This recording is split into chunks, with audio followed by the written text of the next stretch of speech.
Heck yeah, number 199. The coffee's ready. Oh, it's good. Still rocking the Intelligentsia El Diablo Dark Roast, which isn't that dark. It's just dark by Intelligentsia standards. You guys seen one of these? I haven't plugged it in yet, but this is an amplitude delay pedal. This isn't mine. This belongs to Mr. Dave Friedman. He was raving about it. He says it's really, really good. And so I'm going to plug it in and try it out. Then I'm going to give it back to him. Maybe I'll have to get one for myself. Look at that thing, though. Just look at it. So there's that. What else is going on? This week's show, I'm trying a new thing. Kind of sponsored by Radial. Nice folks at Radial. Occasionally, if there's a piece of equipment that I like, or a company or gear, that I find useful, I may show it to you. Just like I did with that delay pedal right now. See, you didn't even notice.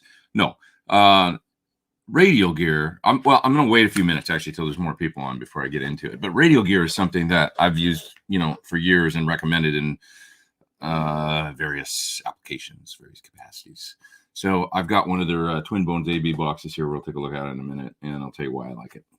And also a power conditioner that they're making now that I'm going to replace. I've got a Furman, what's it called? An 8 something, M-8 something or other. It's 8 outlets on the back and 1 on the front. Nice. Been in my studio here forever in my rack, to power all the rack gear. But they make one that has 11 outlets on it, 3 in the front, plus a USB on the front. So how handy is that? Like on the front of your rack, you got this USB so you can charge your phone and stuff like that. So anyways, I'm going to show you all that stuff in a few minutes here. Steve Lark says, good interview with Lee Jackson on Friday. Thanks. I actually haven't seen it yet, so I'm gonna check it out. But yeah, Lee and I had a nice talk. If you guys haven't seen it yet, it was really a pleasure because I'd never actually spoken with him, and of course I've known about him since the '80s and familiar with his equipment and his mods and everything. So we had a great talk, I think. Marie says, thanks for the acoustic. Thanks for the acoustic IR idea a couple weeks ago. Revolutionary. Awesome. I'm glad you gave it a try. Which ones did you try? Those worship tutorials ones? They're really good. And what did you load them in and stuff? Tell us about your experience. What else happened this week? Of course, I put out with my friends at Two Notes the impulse response package. Who tried them? Anybody get a chance to try them? At least audition them? Because you can try them for free within Wall of Sound. You don't have to buy them. It's just when you try an IR within Wall of Sound, or if you've got a Two Notes hardware product, you can use their Torpedo remote program. And then you audition it through the plugin, and what'll happen is the audio will drop out every 10 seconds or something for just a split second. So you can't really use it in, that's their, protection, how, you have to buy them if you want to use them, but you can listen to anything in their store and see if you sort of like generally the tone and stuff like that of the, the basic idea.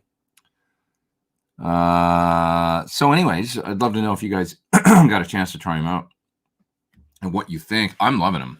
I mean, I think they're killer. Really, really happy with them. So we can talk about that.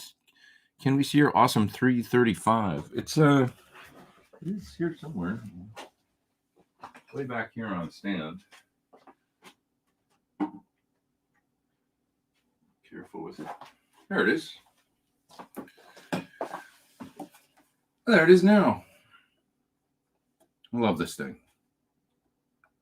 It's been a great friend, a great partner over the years. I've had it 20 years, I think. Maybe not quite, but close. I think I got it around 2002, something like that. Yeah, almost 20 years. Terrific guitar. For as thin as the neck is, because it's quite thin, kind of thin, wide profile, it doesn't really ever move. All right, you go there. Don't move. Stay put. Be good. Look at my Les Paul in here that you guys haven't seen in a long time. Look at this thing. This is a beautiful Les Paul that I haven't played in really in years at gigs, but I used to use it a lot with. Well, I guess I got it when I was with Chris. So the final kind of tour I did with Chris, I used this in 2009, full tour that I did with him. I played this quite a bit. And then I started using it with Melissa Etheridge and Don Henley and stuff. But anyway, I kind of just put it away in favor of my Yaren for a long time. And I put Thornbuckers in it going on, when they first came out, like, I don't know, 7 years ago. And so it doesn't, they're lightly potted. So it doesn't feed back as much as my Yaren because the pickups in that are not potted. And what's my point? I'm just going to turn on this light over here. So it's nice on stage because of that. And it's actually a really good sounding guitar. And I'm going to take it, I think, for Classic Rock Show tour next month. Just because it's I worried about it a little bit less. And it sounds great. I've been playing it the last couple of days. It feels really good. So it's like, I'm just going to take this for my Les Paul on that tour. It's cool. I'm going to bring some different guitars this time around out on the road. Should be fun. A few of the same, a few different. Good old Canadian guitar stuff, says Hip Metalworks. I think you're talking about the Radial stuff. Yeah, we'll get into it in 10 minutes here or something. I'll show you what I'm going to show you from them. You look like you're about to go on tour. I am. I'm about to go on tour. Not for another 3 weeks, but God, it's coming fast. 3 or 4 weeks. Coming up. I'm looking forward to it.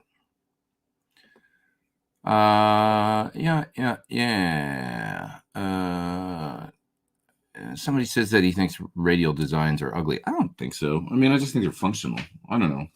Most of the stuff that from them that I've used over the years is all the functional kind of stuff. Their is it the JDI? Or is that from Radial? Is that the one I'm thinking of? What's the distribution box they make?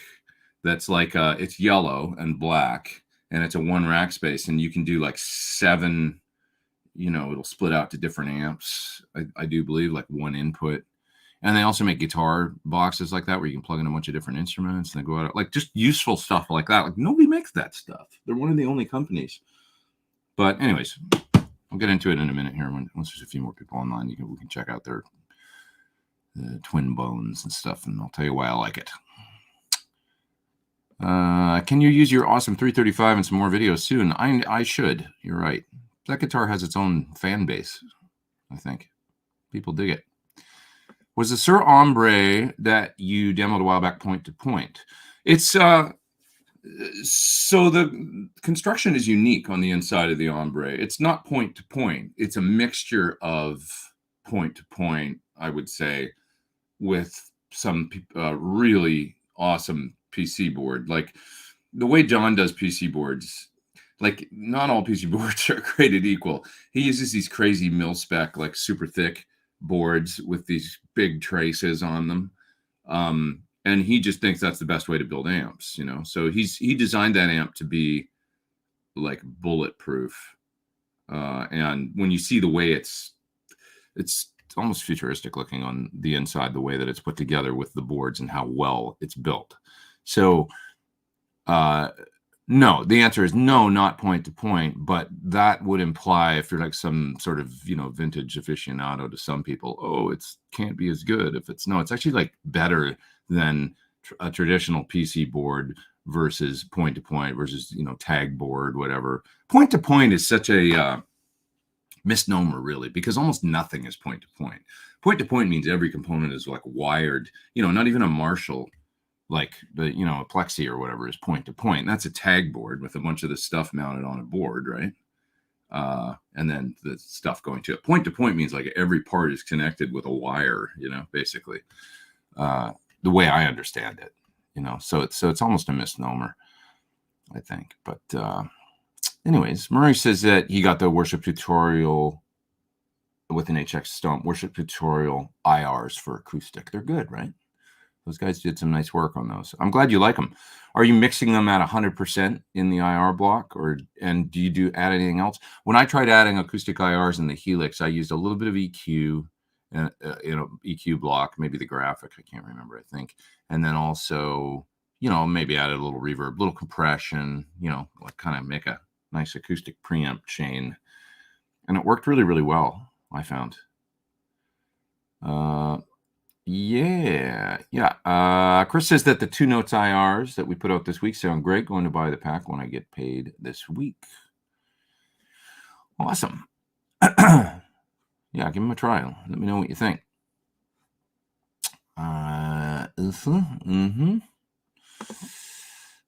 Kelvin says that he's wondering if he's in Central Alberta, as I am from. And he's wondering if Tim and I are ever going to do some more shows. I would love to do something with him for sure. We should try and get together and do some one-off kind of stuff. I would think that would be a lot of fun. What switching system are you using, floor-based, and what do you like about it? I use the Musicom Lab, and it's great. It sounds good. It works really well. I just know how to use them because I've been in that kind of, I think I've used Musicom Lab since 2011 or so. Maybe even before. What the hell was my switcher before? I can't remember what MIDI pedal I had. I used to use, it might have been a ground control.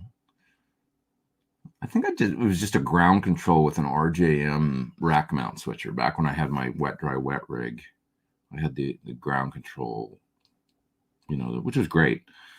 But it wasn't a, looper. All the pedals were in a 16 loop thing in a rack from RJM and mounted on a drawer. When I went to pedalboard based switcher stuff about 10 years ago, when all pedalboard got rid of the racks, I started using probably a Mark III or Mark III Plus, I think, was the first model of Musicom Lab that I got. And then I went to the Mark IV, I think, and now I'm on the Mark V, which I've used for going on probably 4 or 5 years now, I think. 2017 or 18, I got this. Something like that. And it just works great. I mean, I was programming it last night. It's a little, sort of tedious naming things and stuff, but there's an editor, and I must confess I've never used it. And I want to start using it actually. I figure what I'm going to do, because I'm programming sounds right now, and I'm about not quite halfway through doing what I'm going to do for tour next month. But I'm just doing it the way I know how to do it on the unit itself. And then I figure once I'm done, I might plug into the editor into my computer on the Mark V switcher and just see if I can figure out how to maybe make set lists or something and organize without having to copy the patches. So get into it a little bit, but I've done it so many times on the unit itself. And that's really what it's about, right? Is how you get comfortable with using pieces of gear. And then you want to learn a new thing all the time. So I'm not really into the learning curve that can happen and all that, so anyways, blah, blah, blah, blah, blah. What else we got here? Yeah, I just like to stick with what I know, kind of, once I get into it. A creature of habit, You also had a Les Paul custom, right? Yes, that's correct. I've got a black custom that I considered taking that, actually, but I pulled this off the wall. It sounds great. It looks really cool. The Cherry Sunburst, and it's just I'm just going to take it, I think, this time around. I love my Les Paul custom, though. It's great. Now you got me thinking, should I take it? Nah, I'm going to take Cherry Sunburst. All right, what else we got? Here? Do you use any treble blockers on volume pots? Treble blocker? We usually generally go the other way. We put caps and resistors on there to keep the top end, right, as you turn down. So I use that on my signature guitar. Most of my Sirs would have that treble bleed cap. It's a cap and a resistor together that, sort of keeps the taper smooth as you roll down, retains the top end. Yeah. I have them on like half my guitars, I guess. Just depends on the guitar. They're not on that Les Paul, for example. Greeting from the UK. Are you in the lineup for the Classic Rock Show? I am. I will be there. Here's to that. Looking forward to it. Go see all my buddies, Jesse and Wayne Banks and Jess and Mr. Cole. Good times. Henry. All the fun members. Rudy. Gonna go make some rock. Have you used 2 amps with 2 aux boxes in stereo with your board? It's kind of amazing. No, I haven't, but that would probably sound great. Yeah, no, I've never done anything. I was just thinking with the aux, it's like it's stereo anyway. So, I mean, you can kind of get some stereo delay and stuff even on a 1 amp if you're just talking about going direct with it. I'll tell you something I am doing right now that's kind of neat with the PT-15. We're playing a song where I'm going to be the only guitar player on it, and it's pretty stereo, the guitar sound. So with Classic Rock Show in the last tour, I was just mono, which I generally recommend for big bands that have keys and 2 guitar players. You can be placed in the mix in a way that it works just fine.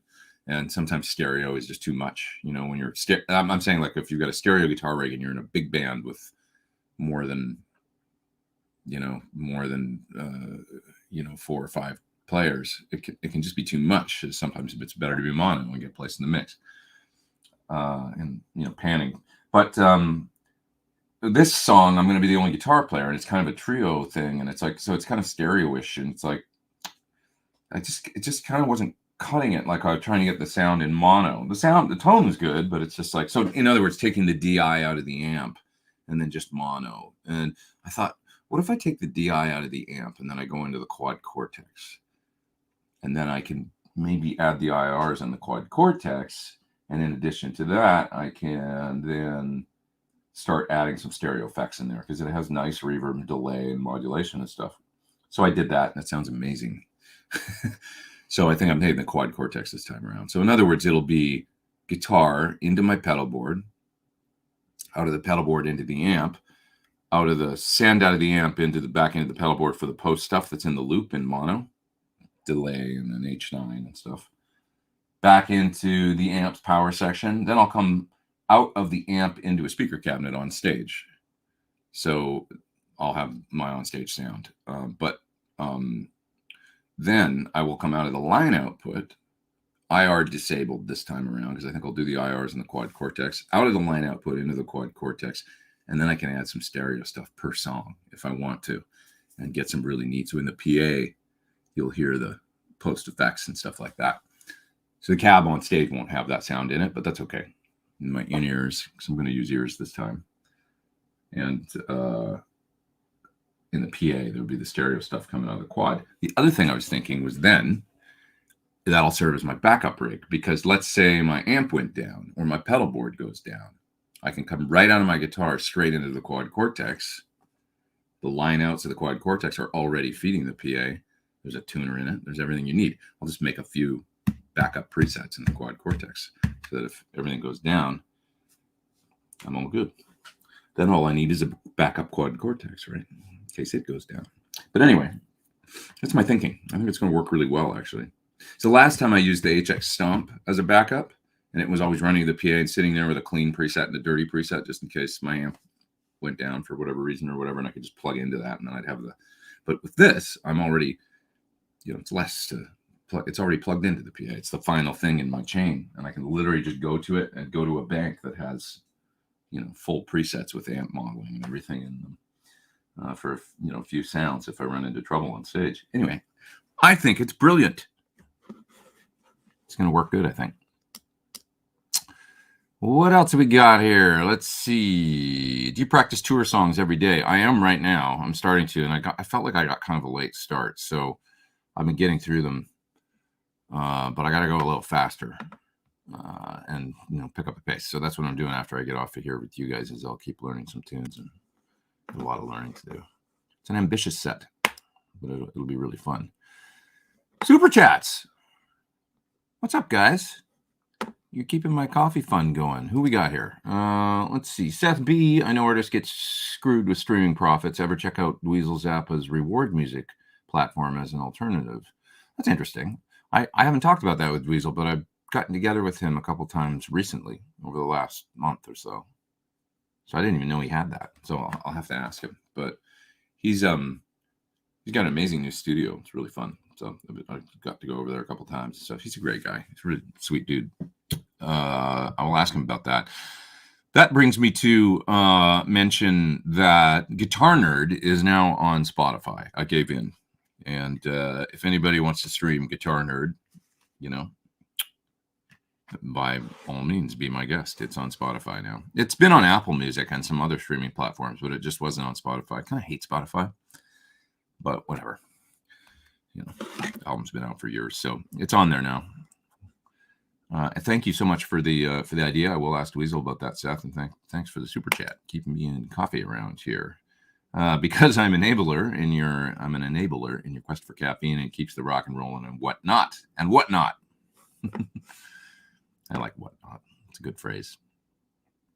And whatnot. Let's see. Chef Jeff says he picked up a nice ukulele last week in Hawaii. Ever play ukulele? Only a little bit. It sure is fun.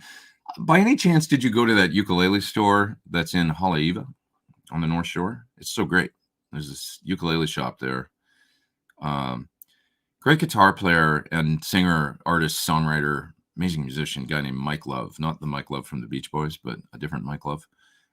Used to work there. And man, this guy, he's an unbelievable guitar player and singer. It plays really interesting. He sits down a lot when he plays, and he's got those great big buttons put on his pedals, on his pedal board. Plays acoustic, but he does a lot of stuff where he does, well, first of all, he's really great at looping. And then also he pitch transposes the lower strings on his acoustic down, so they're like bass. And he plays just this magic stuff sitting there all by himself with his great big pedal board, his bare feet when he plays, with these big buttons on his pedal board. And just a kind of an amazing, unique musician. And, there's a lot of technical stuff going on with the looping and everything that's happening. He's bringing parts in and out and stuff, but it's seamless. Like, you never feel like you're watching a technical exercise. He just sounds like so smooth. Check him out on YouTube. Google guitarist Mike Love. And you can see some of what he does. But he's really, really great. And he's a sweet guy. Anyway, he used to work in that ukulele store on the North Shore back when we first met. I don't think he works there anymore, but because he's always just gotten fairly well known. And I think he's on tour a lot and stuff now, doing well. But on tour a lot. Anyway. I love Hawaii. I miss Hawaii. One of these days, maybe I'll just become a beach bum. Finally learn how to surf. What else we got here? Have you used the Micnomo Live? I haven't. I generally use IRs and stuff. How does it sound front of house? It's probably pretty cool. It's an analog speaker sim. It's an analog circuit, not an IR thing. But that can tend to work well. And I think Dave tuned that in pretty well. It sounds cool. The Ace works really well. The Sur Ace, if you've never tried that, that's another one. That I'm more familiar with the sound of because I have one of them. I've been looking for a good hardtail Strat style guitar for a while now. Strat sounds with tele stability seems like a winner. What's your opinion? I'm a weird guy when it comes to hardtail. Maybe I'm not weird. Maybe I'm kind of like most people. Hardtail Strats to me, I've heard some people say that they sound better than ones with tremolos. Some people like them, but I want a tremolo on a Strat. That's just how I am. That's how I feel about it.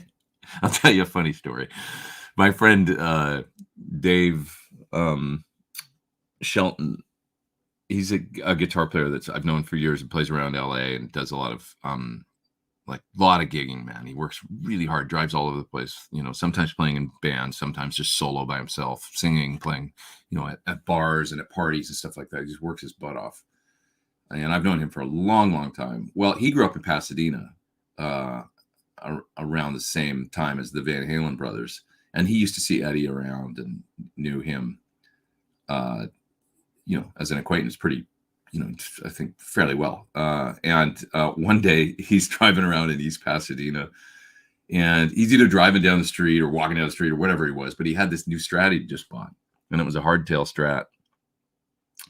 And it was like a 71 or 2 or something like that. And this is probably like 1974 or 5. And he sees Eddie, and he like pulls over the car or whatever it is. He gets out. Anyway, point is, he shows him the guitar, and he's like, "Hey man, check it out. I just got this Strat. I bought it from, wherever he got it from." And he hands it to Ed, and Ed looks at it and he goes, "Huh. No trim? What a turkey." Hands it back to him. I love that story. I mean, it sucks though, because it's like, he just got the guitar, and it's like, and then, he remembered the story enough to tell me, like 30, 40 years later or whatever. It's like, kind of bummed me out, anyways, it's kind of funny. I like that story. Okay. But anyway, to sum it all up, I'm just not a hardtail Strat guy. I know Bonamassa, I think his favorite Strat that he owns is a hardtail. It's like a 55 hardtail or something. He always talks about it. But so maybe I'm missing out. But how good are the delays in the UA Starlight? Really quite good, from what I know. The Starlight's great. I had a problem with one that was on my board. It was probably just a little software glitch or something, so I had it replaced by them. And so now I have to get back into it. It was just doing a thing where when I stored a preset, it wouldn't store. It would, like, I'd turn it on, how it's got a preset function where you hold down, you can go to your preset. It would be a completely different sound every time. So anyway, so I've got the new one here, and I just have to investigate it again. But yeah. When are the dates for Scotland? It says Gary. Gary, I'm not actually sure, but it's all on the Classic Rock Show website. I could pull it up and we could take a look, but it's all between kind of January 5th or 6th or something is when we start, something like that, and in Portsmouth, I believe. And then we end up at the 16th of February. So, and it's a ton of dates, and we're playing like 5 nights a week, I think. So something like that. So it's going to be a busy trip. You have a locking tuner preference? Whatever Sir puts on, I really like. I'm not sure who makes them. I actually have no idea. But they've got those great big thumb wheels on the back that are really easy to get a handle on. I quite like them. So you'd have to investigate, because I'm not sure who actually makes them. Well, this is interesting. The Jake E. Lee is a cool hardtail Strat. I agree. See, that guitar I like because it's a thing. It's like Jake's thing, It's a bit more. I don't really think of it as a Strat, even though it really is. Although, Jake's guitar is 24 3/4, which makes it pretty different. Like his particular personal guitar is a short scale. So we're talking about, a custom guitar at this point. I'm talking about like a Strat with 3 single coils and, like the traditional Strat tone, no humbuckers, that kind of thing. Yeah. Talking about stereo, I'm working on my setup. Currently set up guitar effects, mixer, stereo out. We're the 3-piece small venues, missing that interaction between guitar and sound. Do you have tips? Currently set up guitar into effects, mixer, stereo out. Well, what else do you use, Eric? Are you sorry, I just need a little bit more info. Like, are you using an amp? Are you a modeling guy?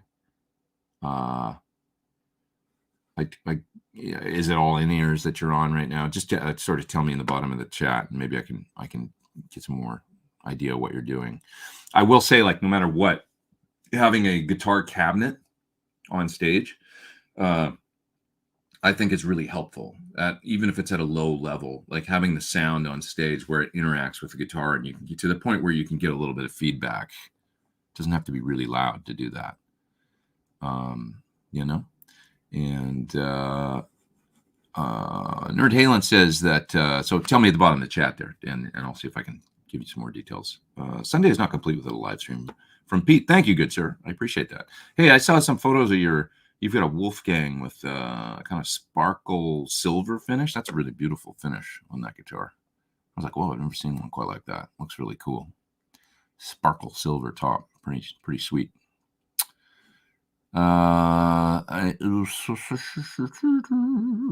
Let's see. It does seem odd that guys like Clapton, who never used the trem, never switched to a hardtail Strat. Yeah, what's up with that? Maybe the springs, because I think the springs have like kind of a quality to them. It's not a reverb, but they've got something about those springs being in there. It's like part of the sound or something, rather than the sort of more, I don't know, that telly thing where it's like the ferrules in the back, and it just goes through the block or whatever. Having the block with the springs attached to the claw in that open area in the back, it's just like a little je ne sais quoi happens. I don't know. Robert Cray Strat, I think, is a hardtail. I think you might be right about that.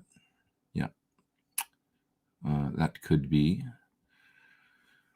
Okay, let's see here. David Grissom says the trim and springs add a lively. Yeah, exactly. That's the way I would describe it. There's like a little bit of a lively quality to the sound, where it's almost like a little like a little reverb tank or something, but it's like a little air in the sound or something. Yeah, it's just cool. But I don't know. That might not be for everybody. Maybe some people like the more solid thing.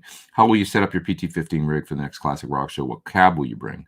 I think it's going to be exactly what you see right there, which is maybe hard to see with the banner, but let me see here. Sorry. Banners. If I just put my name, then you can see it. That's a 412 with the 15. And that's what I'm going to use, I think. Looks small sitting there for some reason. It's not. It's a full-size B cab. Maybe if I go back here for scale.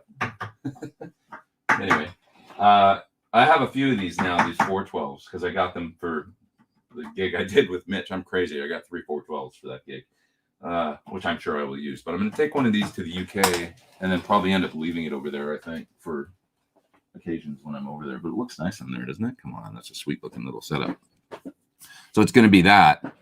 But then I will do IRs, to the house and all that. And like I was saying, I'll run coming out of the line out of the PT15 to feed the quad cortex, and then add some speaker sim in there, as well as then out to the, I can EQ, I can I can get very micromanagey with the sound, adding some stereo stuff. It sounds great. It's just kind of like a little more, just the ability to do, I can be mono or I can be stereo. So it's like if I'm playing by myself, which I am on a few things, I can split and do some stereo stuff, and it lends it this, some versatility. So it's really cool. Speakers in the 412, it's 2 greenbacks on the top and 2 V30s in the bottom. Yep. Let's see here. We got about 317 people on. I'm going to do my little spiel on Radial here in just a second. Todd says that he thinks Clapton just took the guitars he could find at the time and stuck with it. Yeah, I think he got his favorites. Obviously Blackie and then the brown one, and he seemed to just play those guitars a lot. I guess he probably, playing more Gibsons as he was like, getting famous in the 60s. He didn't use tremolos then, right? He probably just didn't bother with it. I don't know. Yeah. Team at 73 says there is something to the feel and sound that is the Strat sound. Yeah, exactly. It's like that's the way those guitars sound to me. And when you do something else with them, it's different. It's just it just means bad. But Chef Jeff says he bought it at the shop in Hawaii. How cool. We were talking, for those that just joined, we were talking ukuleles a few minutes ago. And he mentioned that he got one in Hawaii. And I said, did you happen to buy it at the ukulele shop in Hawaii, which is the cool little surf town on the North Shore there? If you go to Sunset or Pipeline or V-Land or Rockies, or I sound like I know what I'm talking about, don't I? But if you're a surfer on the North Shore, which I can't get on the side. I can sit on the beach and watch the surfers, though, which I quite like. You go to Foodland, right, Jeff? You go to Foodland, you get yourself some poke, you get yourself some chips, maybe a bottle of wine, sit out there at sunset, Waimea Bay, 3 tables, take your pick, have some poke, retirement dreams. A couple super chats there. Let's see. Love the content. Thank you. Thank you for the super chat, Jason. Thank you for being here, man. Appreciate it. All Canadian rig, amp, guitar, effects, one manufacturer for each. Well, you'd go Trainer, Radial, or you could actually use a Radial amp. They actually make a couple amps, even with a load box built in, I think. Amp, and you can get a Godin guitar. Away you go with your Canadian bad self. Wonder if my PT15 IR is due for power tube. It's 2.5 years old with about 1,000 hours. What do you think? You might be able to get some tubes from them if you tell them the numbers that are written on the tubes. That may be something they might do for you. I'm not sure, but I think, so that you don't have to rebias, because there's a number written on the top and a number written on the base of the tube. And that's how the tube kind of specs out. They're matched, obviously. So if you give them those numbers, they might be able to get you. I think you can probably buy tubes from them. I'm not 100% sure, but see what they say. 1,000 hours is, you're probably fine. It runs pretty cool too. That's one thing about the PT15. John designed the power section to not be murdering the tubes or anything like that. So you might be fine, but it's probably good to have a pair around. And you can always get them, try them out, see if you notice the difference. If it sounds like, if the bass gets a little tighter, it gets a little more, sounds a little fuller, a little more headroom or something. Well, it's like maybe then it was time to change. But if not, you can just keep them, put them aside back in the boxes or whatever, and then you've got a spare set. It's always good to have a spare set of tubes. So, yeah. Lauren says, just be careful on the North Shore. The ladies may seem single, but they're not. Sounds like you had an experience, my friend. Yeah. Okay, let's see. What did you change or upgrade in the EVH Frankie Relic? Almost nothing, except I put a trem stopper on it. My yellow one I was able to set up without a trem stopper, so that the bridge set flat, but it's a fine line, as you know. And with the red one, the bridge would tilt back too far when the action was just right, and then you can't use the fine tuners or the detune it properly. So I had to put a trem stopper in that, and it worked fine. So that's it, but I haven't done another thing to it. What's the best boost pedal I should buy to turn humbuckers into a Strat type tone? Best boost pedal I should buy to turn humbuckers into. So why don't you just tap the pickup, or try it in parallel? Instead of buying a pedal, put a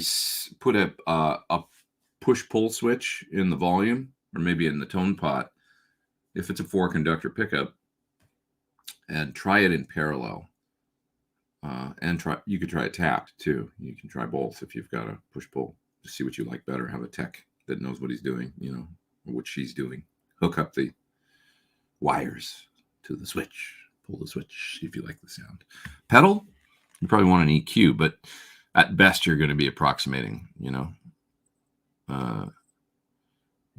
like the Seymour Duncan pickup booster would go the other way. That pedal was kind of designed to give pickups more gain and turn a humbucker or a single coil into a humbucker, but it's hard to go the other way, I would say, other than using something like maybe like a G7 or something, an EQ, and kind of filtering the sound.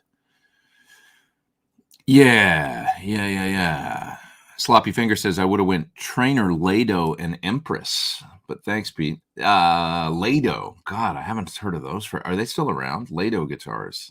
I haven't thought about Lado guitars in 30 years. I must say. Okay, what else we got here? Buy a match quad and then bias the amp. Then you'll always have some backup tubes you can pop in case one goes south on you. It's his recommendation for the PT15 or any amp, really. Yeah, it's just with Sir, you can actually just kind of like, well, it might be good to check the bias after a couple of years anyway, because it can drift. But, generally speaking, you can just kind of look at the numbers on the tubes, tell them, and they might be able to send you a match set, I think. That spec out the same as the ones that are in the amp. Kind of not really different to what Mesa does with the dots on the tubes, the blue or whatever, like basically Mesa's like fixed bias. They made it so that you couldn't bias the amp, but then they would just test and match their tubes and sell tubes that were about the same spec as whatever they, you know, like, you know what I mean? It's like you couldn't adjust the amp, so you had to get the tubes that were exactly right for the amp. And that's how they kind of approached it for many years, which is a novel kind of approach. We, of course, have a bias control on it. You can bias the amplifier, but they write the specific measurements on the sides and on the top of the tube so that you could do a similar thing where you just get the tubes that spec out the same. Yeah. Yeah. Have you played a Kiesel guitar? I have not. I have not. Difference of a Dyn IR versus regular IRs. I just bought your 2 notes pack. You know, I don't know if there are any. It's the process is different for creating them. So when they make them, they move the mics into a million different positions around the room and takes a sweep every time. So it takes a really long time. Even with somebody that knows what they're doing, when they make these Dyn IRs, this is the 2 notes, folks, because I was there. I saw the process. It's very tedious. It's like, you know, you hook up a power amp to the cabinet. You got the computer hooked up to the power amp, and it sweeps tones out through the cabinet. And they have to move the mic so many times into every single different position, because what it does is you get a whole bunch of different microphone positions, and then within the plug-in, there's a computer program or whatever that kind of, you know, discombobulates, decalculates, whatever would you the mic signals that you put into the program, and that's how when you turn the knob on the plug-in, you can go from, you know, the center of the speaker to the edge of the speaker or back in the room for distance and all that kind of stuff. Is because you've taken so many measurements, you know, like with the microphones in a whole bunch of different positions. And then the differences between each of those, I think the computer program kind of calculates, and that's how it works, you know, so you can get, they say that each Dyn IR, like say V30 or whatever with a certain microphone, is like 20,000 variations of IRs, like 20,000 IRs, you know, because you can get so many different positions with the knobs and between the distance and the position knob in the plug-in. Does that make sense? I hope so. Did I miss a super chat? You have a fantastic broadcast voice, says Michael. Thank you very much. And welcome to Sunday Live with Pete Thorn. I really want to do voiceover, so who can get me into this? How can I do movie trailers and things? A whole new career. I'm going to disappear. But then you guys will be like, I recognize that voice when you're at the theater sometime. No, I don't know. How about just another career? Second career. Oh, that's what Lado. Adrian Smith used Lado guitars, this Canadian brand, for a minute. That's right. I remember those guitars, and they were kind of cool, as I remember. But yeah, I believe he played one for a little bit in Iron Maiden. Yes. All right. Shall we talk about? I wanted to help that one fellow a while ago with his rig, but I didn't see another thing come through. Did anybody see? He was asking for rig advice, and it was a super chat. Anyways, what's the difference between tapped and parallel pickups? A tapped pickup turns off one coil. A parallel uses both coils in parallel, as opposed to in series where they're running like into one another, I guess. So does that make sense? Like series, right? Or parallel, both beside one another, running at the kind of, and parallel is like having 2 coils. They still work as a humbucker, but they're not running into one another, so it sounds thinner, because it's almost like, I think it's not like having 2 single coil pickups, but it sort of sounds like it, like in a Strat where you've got, you know, the 2 and the 4 position. Well, instead they're right beside one another. It's just a thinner kind of sound, but they work as a humbucker together. But I think it's kind of like having, like, both coils are on, but they're both almost working as 2 separate pickups in parallel, but you're not getting the added like output or whatever of the 2 coils running in series into one another. Does that make sense? And it's a different sound. The way it sounds is more like a single coil in parallel kind of sound, thinner, less power. Like in a PT, okay, like in most of my Sur Strats, I have a series parallel switch in the bridge if it's a humbucker and 2 singles, and then I can make the bridge go parallel, and then it balances just about perfect with the single coils. It's about the same strength.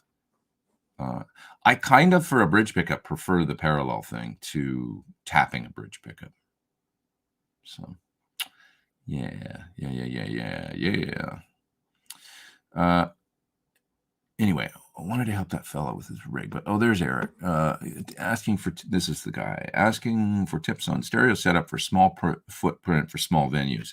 Well, okay, so there's different things you can do, Eric. If you use in-ears, and if you've got a, let's say like a, well, if you have a PT15, for instance, you can take the line out and go into some like a stereo effects processor and send the line signal out of that left and right to the PA, and then you'll have stereo in the PA. You can have your amp on stage coming through a cabinet, or not even. You could just use the line out on a PT15 with no sound on stage. But in the house, you'll have this like wicked stereo sound if you do that. But there's different ways to do stereo. I mean, everything from using 2 amps and just running a stereo chorus. That was the old way, you know, literally everything in front of the amp and just split out to 2 amplifiers. But small footprint for small venues. I mean, the smallest is a modeler. You could use an HX stomp in stereo to the house, right? You know, it'd be this big. There's your rig, you know, and then go to the PA and you have this great big stereo sound in the PA. Any kind of stereo effect that you put on in there will come out, right? If you run out of the left and right out. But if you want to use an amp, you know, there's different ways. If your amp, you could add like a SIR reactive load to your rig or a SIR line out box. And then you could take a line out, you know, speaker tap off the output of the amplifier, get a line out signal from that, either using the reactive load. You could still run through to a cabinet if you wanted to, or you could just use the SIR line out box, which just takes a tap off that signal, send that out to some stereo effects and some speaker simulation and go to the house. You could do that with an aux, like the UA aux up there. You could put that in line, take the line out to that, and add a little other plate reverb and, or, you know, stereo delay or something via the effects in the aux, and then run that to the house with speaker simulation. There's so many different ways that you could do it. And this is all even with a small amp, you know. Like, in other words, what I'm getting at is you don't have to be, you won't be, if you're using in-ears, you'll have stereo in your in-ears from the PA and from the monitors from that signal. But on stage, you could still just have a cabinet, you know, with, and it doesn't have to be mic'd, just for a little on-stage sound. You know, you won't have the effects in there. So what kind of set do you want to hear your amp on stage as stereo with no in-ears or anything? That would be my next question, because then we can talk about if you're like, yeah, I have to hear that, then some of these things I just mentioned won't really work.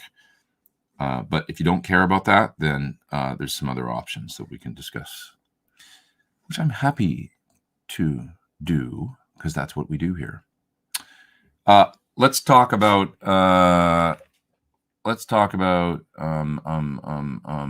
Radial gear for a second, because I promised I would.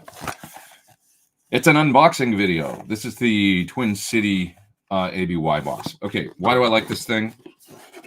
Because it's one of the only things out there that does what it does. Oh, it's so exciting. Look. Unboxing. What's that? Feet. Okay, so with this AB box, you've got your guitar input, then you've got, it's got their drag control on it, which is interesting. This is powered and buffered, so it's got, you know, buffer in it. But if you want to make it sound like, I didn't realize this had the drag control. This kind of simulates the sound of a cable run. So you can turn that and it'll like get darker, essentially, get like a little more, it'll, you know, take some of the high end zing off the signal. If you want to simulate the sound of, if you're like, yeah, I don't really like buffers, I like kind of like a little bit of that cable tone of 30 feet of cable or whatever, you can do that. Or you can just crank that all the way up and then it's not active. So then you've got an out A, an out B, and on the B output right here, you've got a ground lift and 180-degree phase flip. Now, why would you want that? Let's talk about the phase flip first. Well, let's say you're running 2 amplifiers. Let's say you're running into an AC30 and a Fender at the same time. Well, it's a bit of a crapshoot. You never know, because every time you add an amplification stage to an amp, it flips the phase within the amp. That's just how it is. So sometimes you can plug in 2 amps together and you'll be out of phase. Your sound, when you stand in the middle of them, when they're both on, will sound like it's hollow and disappearing, kind of. Flip that switch, that solves that problem. Flips the phase. So it's got a phase flip for the second output, and it's also got transformer isolated ground switch here, so you can eliminate any kind of hum, which you're going to get if you hook up to, you know, if you take like a, you know, just a standard splitter or Y cable or something, you were split out to 2 amplifiers. First of all, it'll sound worse because it's not active, and you'll lose signal going to both of them if you just use a Y cable or something. But you'll also get a ground buzz that could only be alleviated in a couple different ways. One, by putting a 3-to-2 prong thing on one of the amps on the power cable, but it's not very safe to do that. You can do it, but it's one way to do it. Or the safe way, transform or isolate the output with this switch right here coming out of the AB box. And then you've just got to toggle to go between A and B, or Y to both. So you can drive 2 amps at once. It's everything you need in an AB box. It's tiny. It works great. So this is what I always recommend for people if they want an AB switch on their pedal board, you know, and they want to run 2 different amplifiers. Or if you want to even run, like, let's say you want to come out of your, you know, guitar into your pedal board, and then it'd be nice to be able to sometimes like use your pedal board with an acoustic guitar too. Well, with this, you could split out one side to a DI and the other side to your amp. Now you can just put on your acoustic guitar for an acoustic song, hit the AB switch, go out to the DI. Now you're playing acoustic guitar, but you've got your pedal board still in line so that you can use the tuner on your pedal board and maybe some reverb pedal or something like that with your acoustic. Put your electric back on, switch back over to your electric rig and your amplifier. This is kind of what I do, by the way, even with my big switcher on my pedal board. I use the same, like, this is how I get around needing 8 wireless packs for 8 different guitars. When I use a wireless on tour, I use 1 pack on my belt. That's it. And then I pull the cable out of the guitar. Guitar tech hands me the guitar, put it on, plug it in, right out of the same pack, right?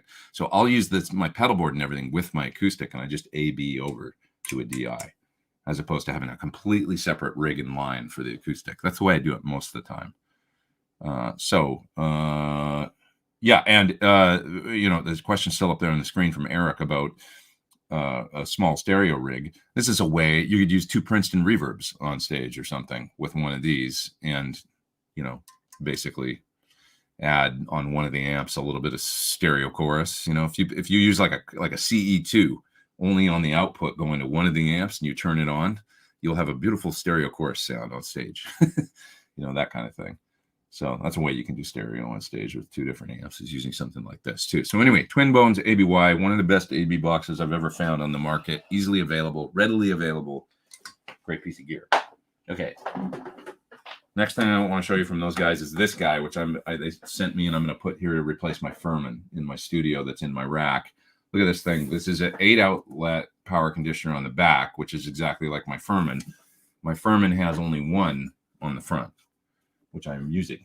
So sometimes I, you know, plug in an amp or something in the room. It'd be nice to have some other readily available, you know. I've got other AC in here, but it's down on the floor. It's kind of a pain in the butt. So to be able to write on the desk, have an AC outlet or pedal adapter that needs a certain, you know, got to use the adapter that it comes with.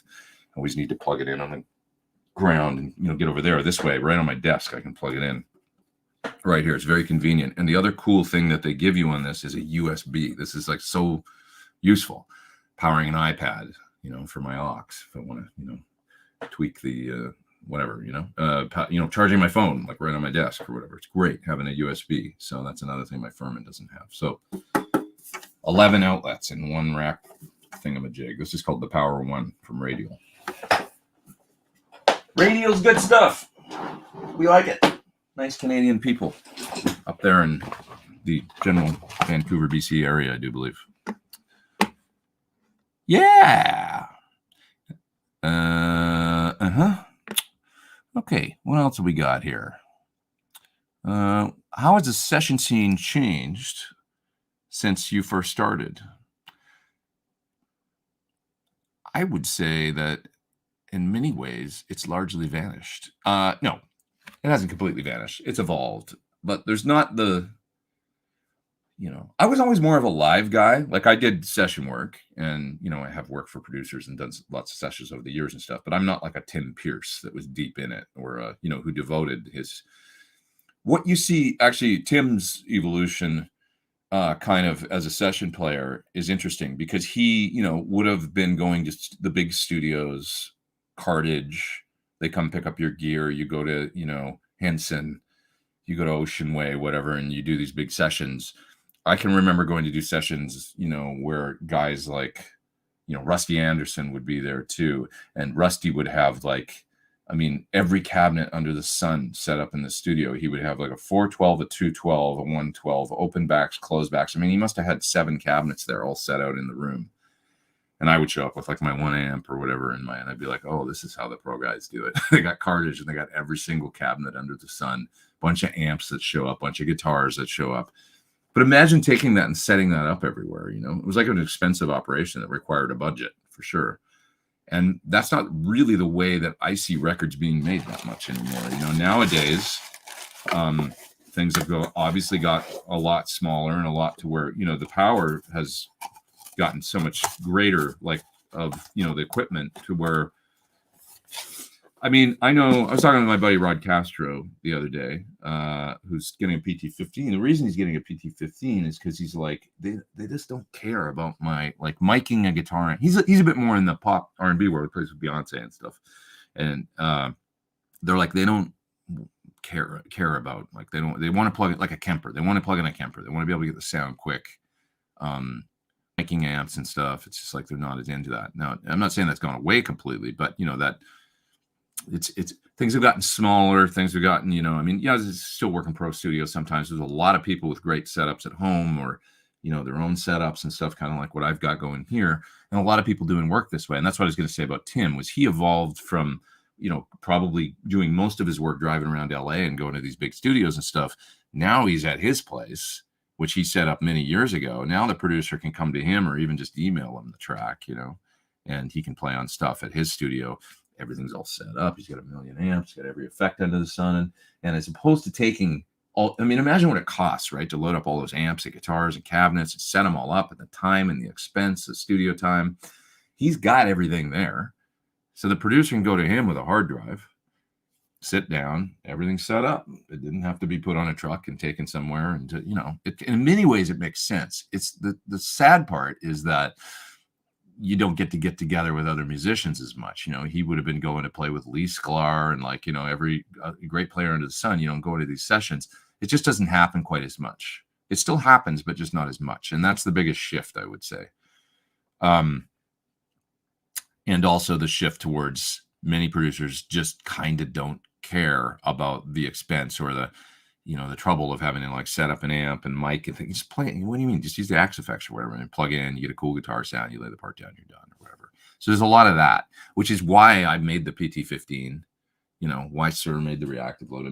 These are these tools for us guys that like, I still like guitar amps. So can I somehow like figure out a way to kind of evolve in this new way that people are making music and be a part of it and still get kind of what I want, which is the tube thing, a direct out of an amplifier that here can just take this like you would with a Kemper. They like that, so that's the biggest difference, I would say, is the way that all that has changed. There's a couple of super chats there. We have got BB Bro 34 there. Thanks for all you do. Radial does pretty cool reamp box. Radial does do a cool reamp box. I had one of those. It was great.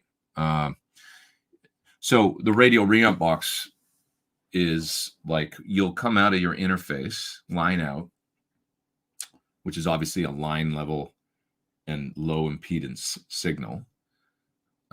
Your guitar amp generally wants to see a guitar level high impedance signal. That's what it expects. So sometimes at low impedance if it's buffered, but definitely guitar level, and the tone can change, when you're just outputting a low impedance, like line level signal coming out, a DI signal coming out of the interface. So if you've recorded a DI track while you were tracking, and then you want to change the sound while you're at the mix or something, you can reamp the guitar. And that's what the Radial reamp device does. For those out there that don't know what a reamp box is, it's essentially sort of makes your guitar amp see what it wants to see, even though it's not a guitar player playing. It's a DI signal coming out of the interface off a DAW, going into the front of the amps. And then you can then mic a cab or use a speaker sim or whatever, and record the sound again.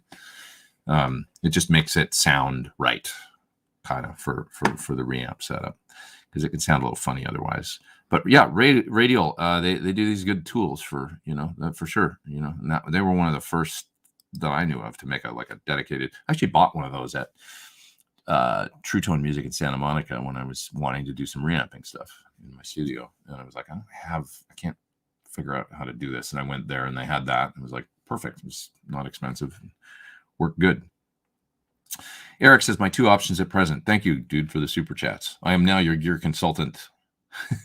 Headrush pedal boards DI from Black Star Black and Blue to my mixer. To big for the piece of shit bars I play a lot. Or I play. Second, I use Headrush to mixer trying to get guitar feed. I see. You're trying to get guitar feedback from the mains and it's not working. Yeah, well, that's where you're going to run into trouble, and where,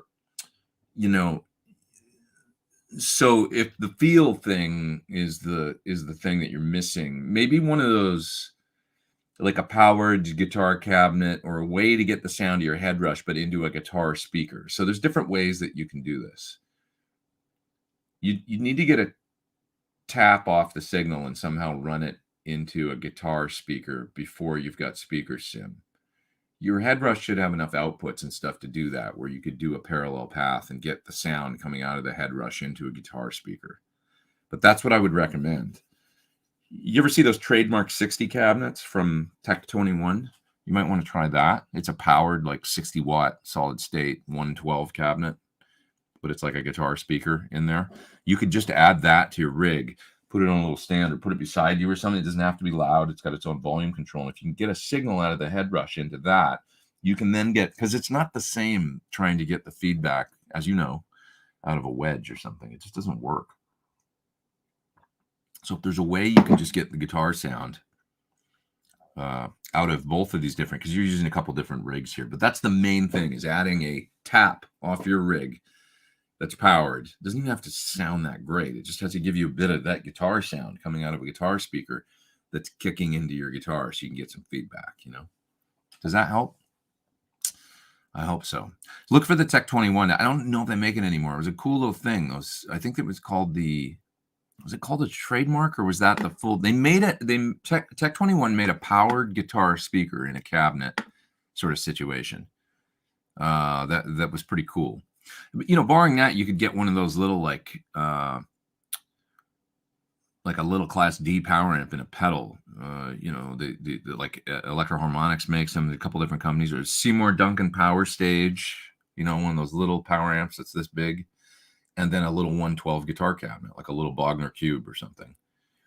But the Power Stage will work great too, the little Duncan. Just get a tap off your Headrush, or a tap coming off somehow out of the Black and Blue. And into the guitar cabinet, and that'll work. All you're adding to your rig is then just a small little powered thing and a 112 cabinet, a couple cables. Another 5 minutes of setup, if that. And that would be useful, I think, for you. Is that helpful? That's what I would try first. Yep. Okay. What else we got here? Let's see. Have you compared the reactive load IR versus the Fryette PLR? I haven't. Both are probably quite good. If it's got IRs in it, I mean, the load in the Fryette is quite nice. I think they're both probably pretty comparable, units. I don't know about price. I'm not sure the difference, but I like what Fryette's done with the power station. So I'm sure his little IR box is probably pretty cool too. Stealth Parrot says that Radial Power 1 is only $119 Canadian, pretty decent price. Yeah, I put the link down in the video description for Radial at Sweetwater, just kind of overall all the Radial gear that they have there. So if you're interested in checking that out, you can click there and see what it is if you're in the US as well. Yep. Okay. What else have we got? Let's see. Curious if you've ever used a looper live and what your thoughts are.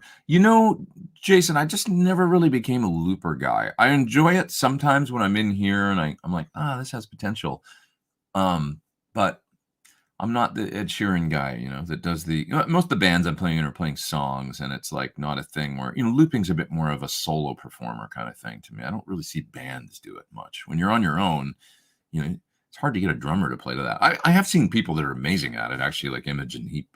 She's unbelievable at it, doing like live looping with bands. It's pretty cool. But she's talk about going to the wall with it. She's got like mics on her wrists, like kind of in her clothes somehow, and she'll go up to band members on stage and like hold their arm out or whatever as they're playing something and make a loop out of what they're doing somehow. Like it's unbelievable. It's really interesting. But one thing that I did do is if you've got a Helix, I made a preset for them that's in the standard presets for the Helix now with one of the updates that came out like a year ago. And it's 2 sounds, and you can A/B between them, and there is a looper in that preset. And the reason that I put that in there was the first sound is kind of like a rootsy rhythm guitar sound that you can make like a cool part with. And the other sound that you can then hit a switch and go right to a lead sound is a cool kind of, mid-gain lead guitar sound. With the looper in there, I aimed to make it so that you could easily get a cool rhythm guitar part going, loop it, and then flip over to the lead sound really quick and solo over it. So that's check it out if you it's a pretty neat little setup, I think, for the Helix. If you've got one of those, it's fun to play over and practice. Get it. It's a good practice tool, that preset, I find, and that's why I made it. Okay. Will the Twin City switcher work to A/B 2 heads into one cab? No, but they do make that. So what's that unit called? VT amp switch. It's called the VT something or other. So look for that. It's yellow.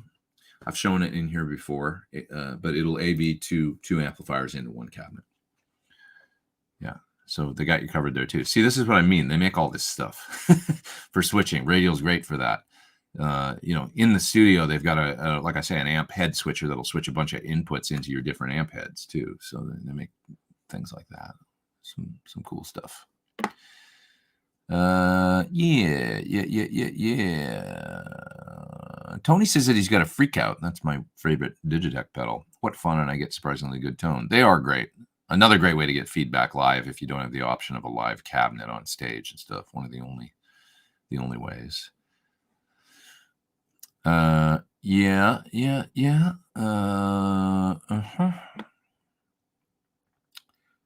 Okay, let's see. I saw that you used the Fender Micro GT, and there's no 5150 in it. There is some high gain stuff in there, though. It's a little headphone amp for $99. I mean, come on. But it did sound really good. I especially like the kind of the clean sound, like the clean sort of rootsy Fendery sound that I got out of it. I thought was, this is a sound that starts the video that I made for it. I like that a lot. I was pretty impressed with that little thing. A fun little headphone amp. Pretty cool. Thoughts on Supro amps? I don't know that much about their current line of stuff or what's going on with them right now. I would say they're probably pretty damn cool. I know Richard Fortis uses them, I think. Steve Stevens seems to like them. Fun, I like little combos that you can crank up and get, it's mostly folks that are like Jimmy Page aficionados. He's the guy that really put Super on the map, right? I think right? I would say. Power engine. That's what what's that thing called? Having a brain fart. The 112 power cabinet from what's the company? Sansamp. Why can't I think of it? The age. Tech 21. Thank you. God. The synopsis. They wouldn't fire. Chris is recommending to Eric for his rig, trying to get some guitar vibe on stage with his small rig. You could try Seymour Duncan Power Stage into a cab. Turn the emulation off for the cab signal. Exactly. Oh, and you do that with the Helix. That's cool. Yeah, just get a little 112 going. Sir makes a nice 112. The Bogner Cube is a nice 112. It's tiny. Sounds really big. Yeah. Because Arthur says that's what he hates too. No natural feedback using an IR setup. Yeah, it's hard to explain to non-guitar players sometimes that it's like, hey, this is like a big part of what I do. Like, I don't know if they just think that that's like, certain sound people and stuff, if they think that is just part of your effects or something, the feedback that happens. But you don't want to get rid of that, It's like, it's a funny thing. Like, no, that's part of the sound. Like, and if you take the cabinet off stage, I don't have that thing anymore, and it's not the same guitar sound anymore. It sounds It starts to sound really sterile to me. I always say it's like, piano players or whatever, if you're a pianist, playing a Steinway or a Bosendorfer or something, it's got a certain quality to it that's fantastic, right? The acoustic quality of that thing resonating. Now, if you just put that sample of one of those in headphones, it's like, oh, it's like, you know what I mean? It doesn't have that thing anymore. Or it's like drummers. I mean, try and get a drummer to play an electronic kit.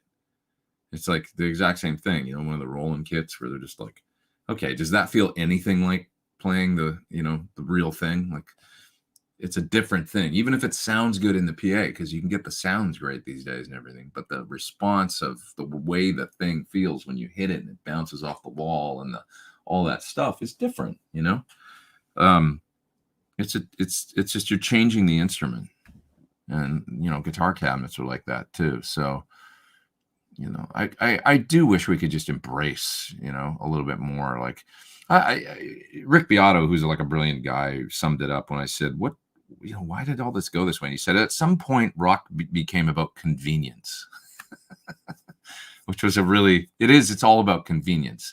The convenience of not having loud sound on stage, the convenience of not carrying a bunch of amps, the convenience of, all this stuff where it's like, using electronic drums. Now we don't need to put the plexi in front of the kit, which nobody used to use anyway back in the day. But anyways, all this stuff. But for every one of those changes, you kind of change the sound, you change the instrument, you end up with sort of a facsimile, is that the word? Of the real thing. And it's just different, it ends up becoming sort of a different instrument. There's a couple super chats I missed. I think I'm going to do those now. Will the Twin Cities switcher? Oh, no, I got that one. Here's one. Crispy Boral. Thanks for the super chat.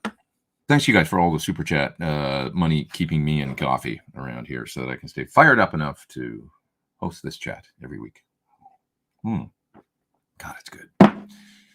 I'm playing my first show with the Quad Cortex this week. What's your favorite cab in it? I can tell you that right away. It's the 89, I think it is.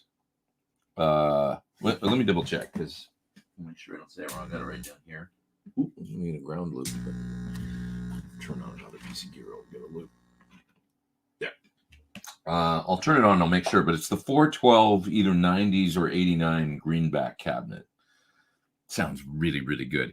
The 212-69 H30 cabinet as well sounds really cool for kind of a more I don't know, a bit more of a live Zeppelin vibe or something like that. It's got a really cool tone. But overall, I really like the 412. The AC30 cabinet that's in there, whatever it is, there's like a 212 in there with Celestian Blues. It sounds quite good too. I think the internal cabinets are really quite good that it comes with. You can always load your own impulse responses, of course, into the thing. But okay, it is called 412 Brit 60B GB90s. So it's obviously probably a Marshall 1960B with 90s greenbacks. And right now I am using a 121 and a 57, with the 57 about halfway out to the edge of the virtual thingamajig. Here, I'll just take a picture of the way I have it set up, and then you can copy it and see if you like it.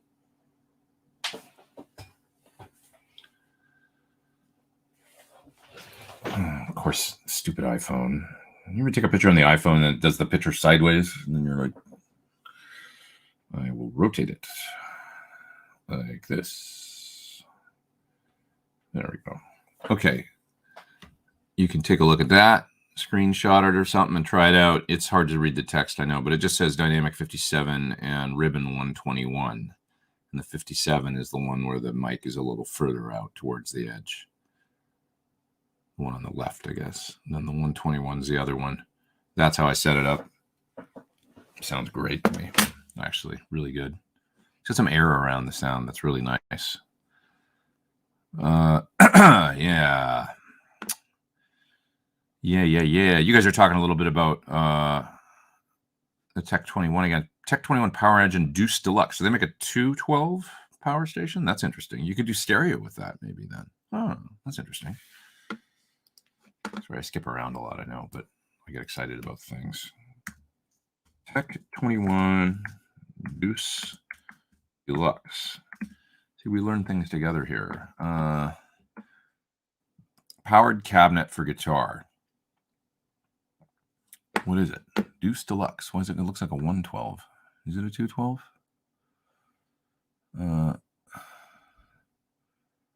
Oh, is it? There's a used one that's on here. I see it's not a new one. There's a used one at Sweetwater. Looks like it's ported in the back. Maybe it's a 210. I don't know. I can't tell. Anyway, there's another used one at Guitar Center. Power Engine guitar cabinet. There's one for $249 right now at Guitar Center online that I'm seeing. Guitar Center in Towson. 410-821-5200. Call them up and buy that damn thing. You've got a power amp and a speaker in it. Get some feedback on stage. Good times. Happy holidays. What's your rig effect chain for the VHE shows? It's a basically a quad cortex out into a matrix power amp into 3 412s mic'd with 57s. That's what you're hearing in all those videos. So it was real guitar cabs, but fake amp. I made a SL68 capture, put it in the quad cortex, ran a vintage phase 90 and a flanger on the board.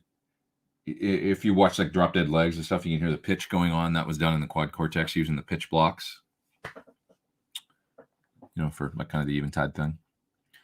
And yeah, worked great. Just 3 channels, center dry. Now, if I do it again, I'm just going to do it stereo, 2 cabinets. It's good. It's enough because then I can have 2 outputs on the quad to go IRs to the house, which I realized would have sounded even better than the sounds of the mic cabs is cool. And in the videos, you can hear it sounds really good, I think. But it's I'm listening to that compared to, because I can isolate the guitar. I have the session that we recorded the whole thing.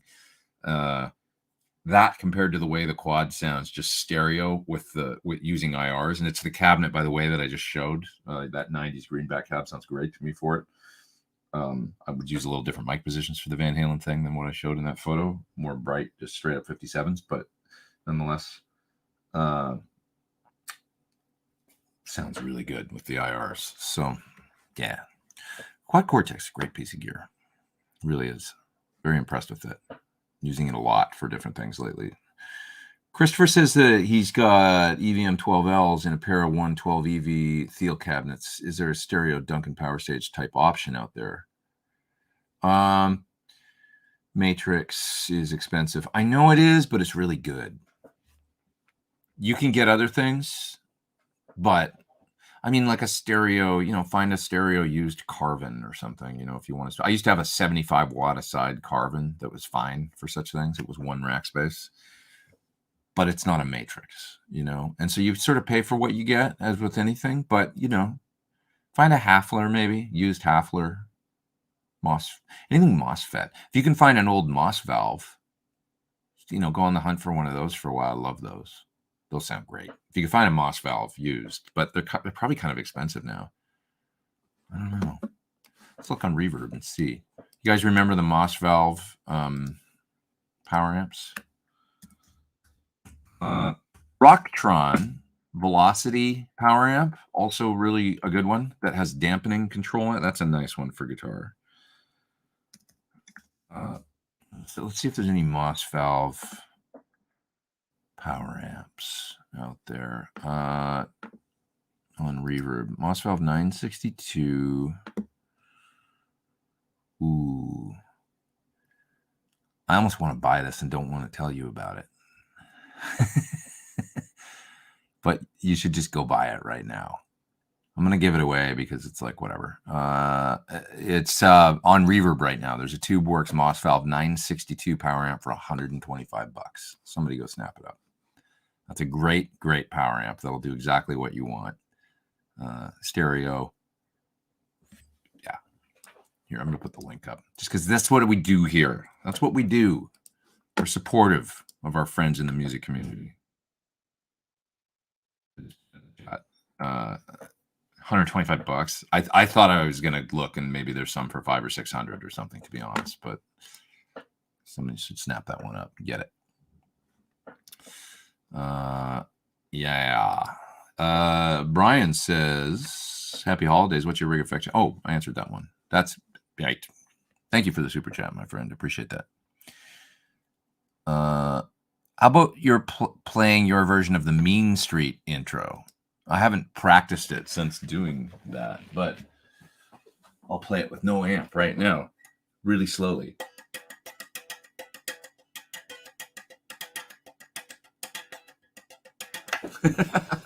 I have to practice that so much, and to be honest, it's the one thing that I still can't do right. So, it's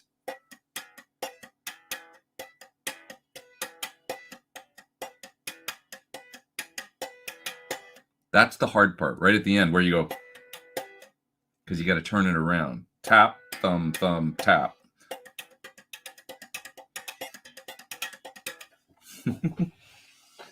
So I find that I have to sit there and practice it and practice it and practice it and practice it in order to get it to, and to turn it around in that one part is just, it's still the one thing, but it's kind of a drummer thing. You see drummers tapping on things all the time, and they're, it's really like drums, not guitar, The tapping part is easy that comes after that. It's not really that hard. Well, it's not easy, but it's much easier than doing the thumb and finger thing. Okay. Do you like Charvel stuff? I do. I'm an old fan of Charvel. I mean, I'm old and I'm a fan. I'm an old fan. I mean, I'm a fan that goes way back because I've got an original. You guys have seen my Jackson. It's lying back there on the couch right now. I'm too lazy to get up and get it though. It's an 80s, 80s Jackson. That's basically, still sort of Charvel San Dimas era. Yeah. But they make some new stuff. I mean, that's basically the EVH guitars. The same. Christopher says, I have 2 insanely heavy Crown PA amps, a 200 watt per channel Power Bass 1 and 300 watt per channel PowerTech 2. Thoughts on that? Crown made great stuff. The Moss valve is sold, says Christopher. Look for a Rocktron Velocity power amp. Those are good too. They're not heavy. You don't need it really powerful, like one of those Crowns or Crests or Bryston or those kinds of, they're great amps, but it's like not really necessary. Although an old H&H is pretty cool. I got an H&H V200 that was 200 watts a side instead of 800 or whatever, V800 or V400, the different ones they made. But because those 800s are they're unbelievable. Like the size, it's just they're 4 rack spaces, and they're just like these behemoths, right? Yeah. It says that the Moss valve is sold already, I guess. Oh, you know what? It already sold. I'm sorry, guys. It did already sell, and I just didn't see the listing sold. Sorry if I got anybody excited about that. What an idiot I am. But anyway, that one, the 962 or whatever the heck it's called, look for one of those. I mean, you can either just get a Matrix, or go on the hunt like everybody does and wait till one comes up and try and find one. So Steve Jackson says, trickiest Van Halen lick.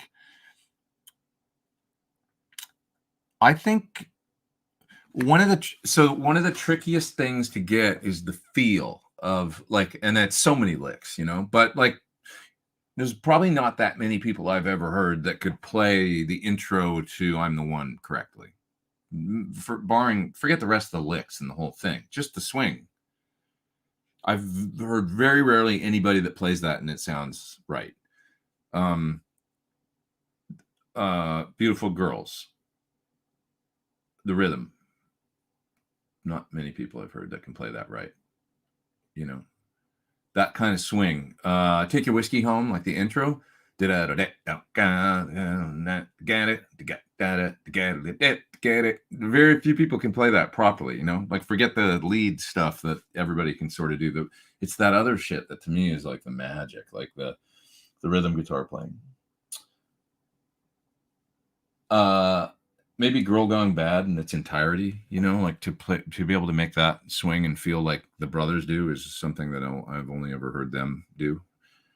You know, it's just such a deep groove, like this weird intrinsic, like the frenetic groove that those guys had together. So it's those kinds of things that I think are the hardest things. Spanish Fly is pretty tough, but I did get it pretty good. There's a version of me doing it up on YouTube. I got it eventually. I was, I see what he's doing. Okay. And I learned it. And now I couldn't play it to save my life. I totally forget it, but I could relearn it. Yeah. It's that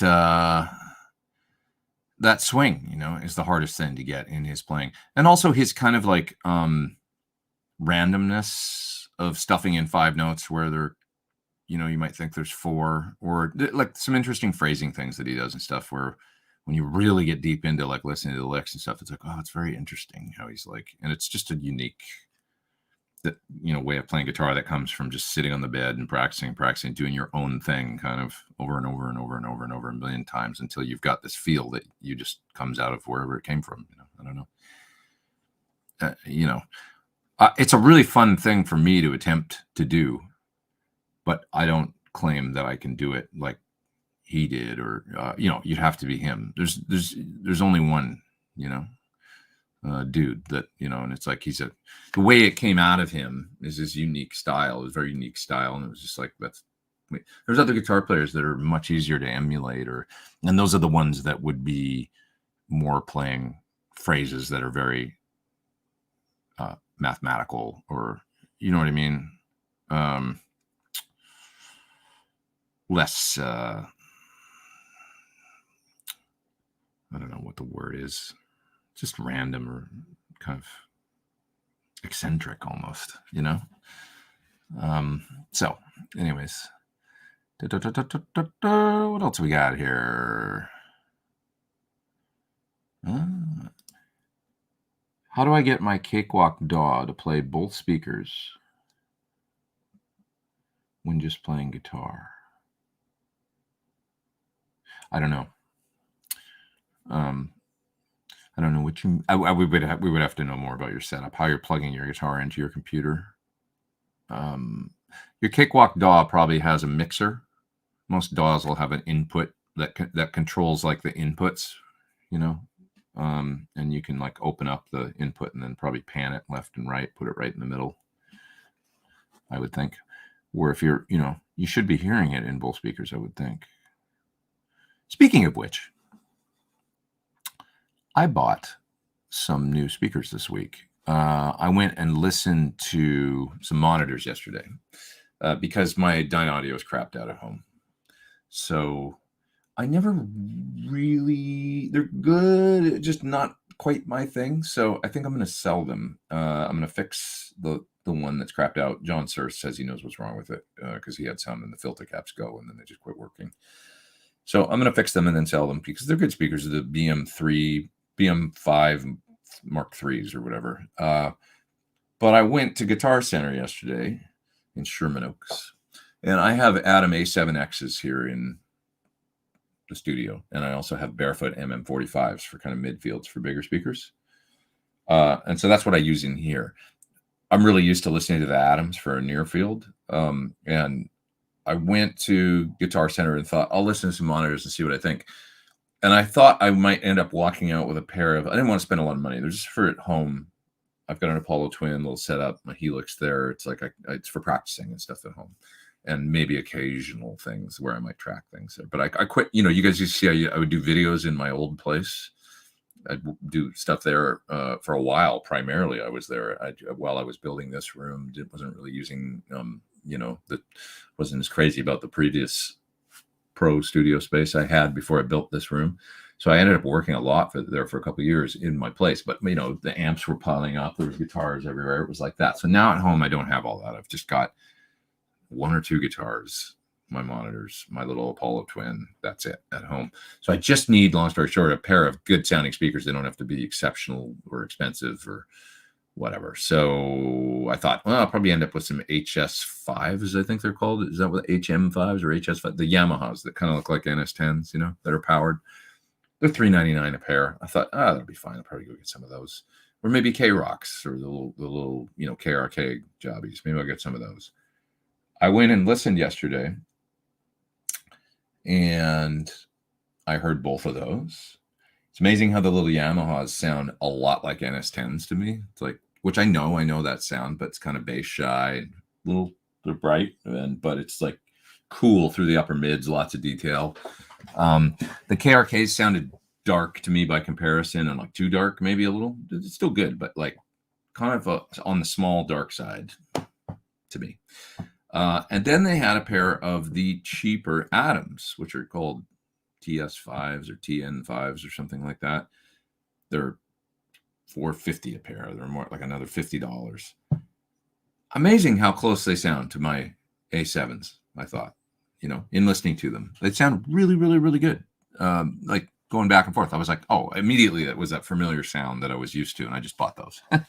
So long story short, I got a set of the cheaper, 5-inch driver Adams, and going to set those up at home. And that's what I will use there from here on out, I think. Thoughts on the Fryette power station? Love it. Use it all the time here. It's in my signal path running out to the cabinet in my live room, and it's always in line when you hear my videos. I'm recording a real cabinet. I'm using it. I trust it. It's great. Excellent unit. Yep. Okay, what else we got here? Let's see.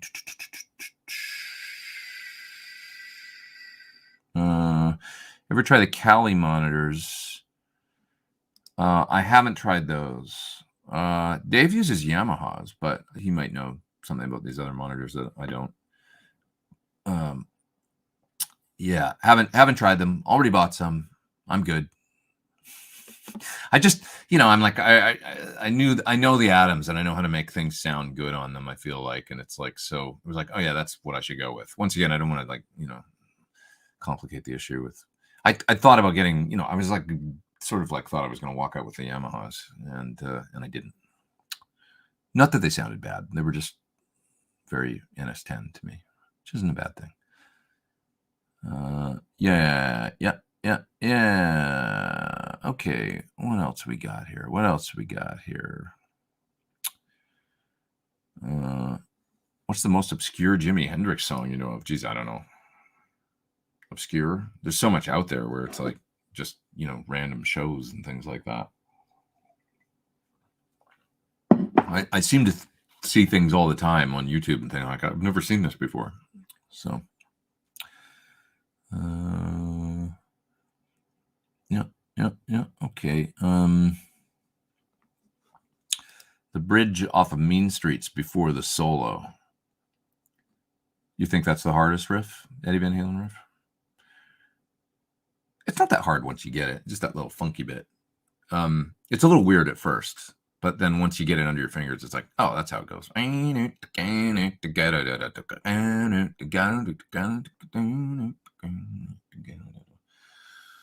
forget it right now. Let's see if hard pick.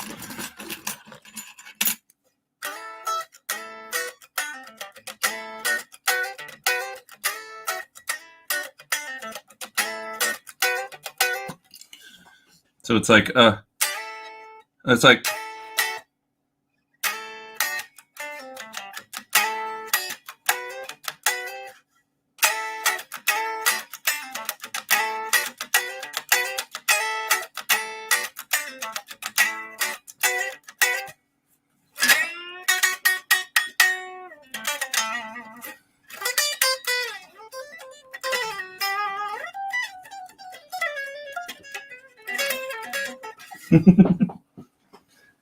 whatever.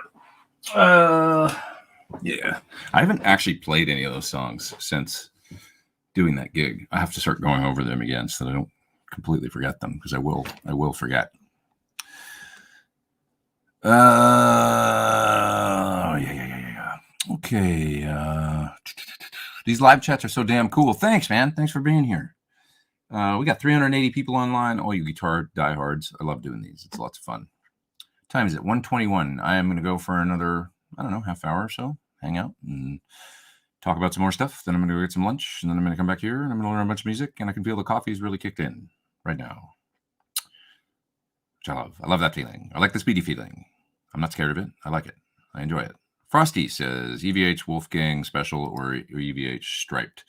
I want the D2 I for me prefer the Striped. I like Wolfgangs. They're cool, but it's anybody that's got one knows they sit on your body in a unique way. That's almost like an SG where it's like, oh, it goes this way, or a Firebird where it's like, oh, my arm's way out here when I play an F chord. Excuse me. But you know what I mean?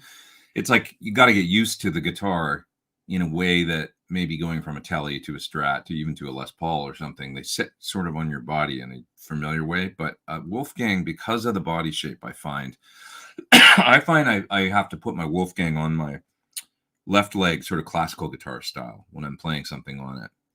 This is just sitting down, obviously, not when you're standing up. It's a different thing, but just there's a few things about them that make me kind of prefer the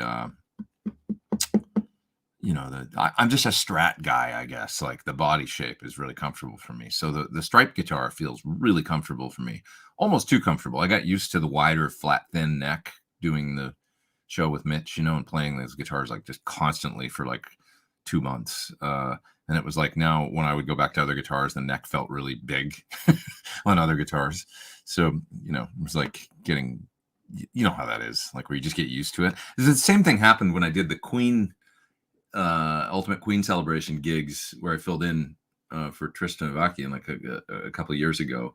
And I borrowed the Brian May guitar from my friend. And it was like the neck on that guitar, because he had like one made like Brian's. It's just like this. It's the biggest neck I've ever played in my life. And it's absolutely massive. And then it became normal. And I would go to other guitars and they would feel like toothpicks, afterwards. So you get used to things, So, yeah. Somebody said, let's see the Jackson. Okay. I'll get up off my ass and go get it. That's my old Jackson that I've had since I was a wee lad. So San Dimas made, got one of those San Dimas plates on it. Still in really good shape, missing the strap buttons right now because I robbed them to put them on some other guitar. One stupid thing I did with this guitar is I back routed it because I guess I wanted to be Steve Vai.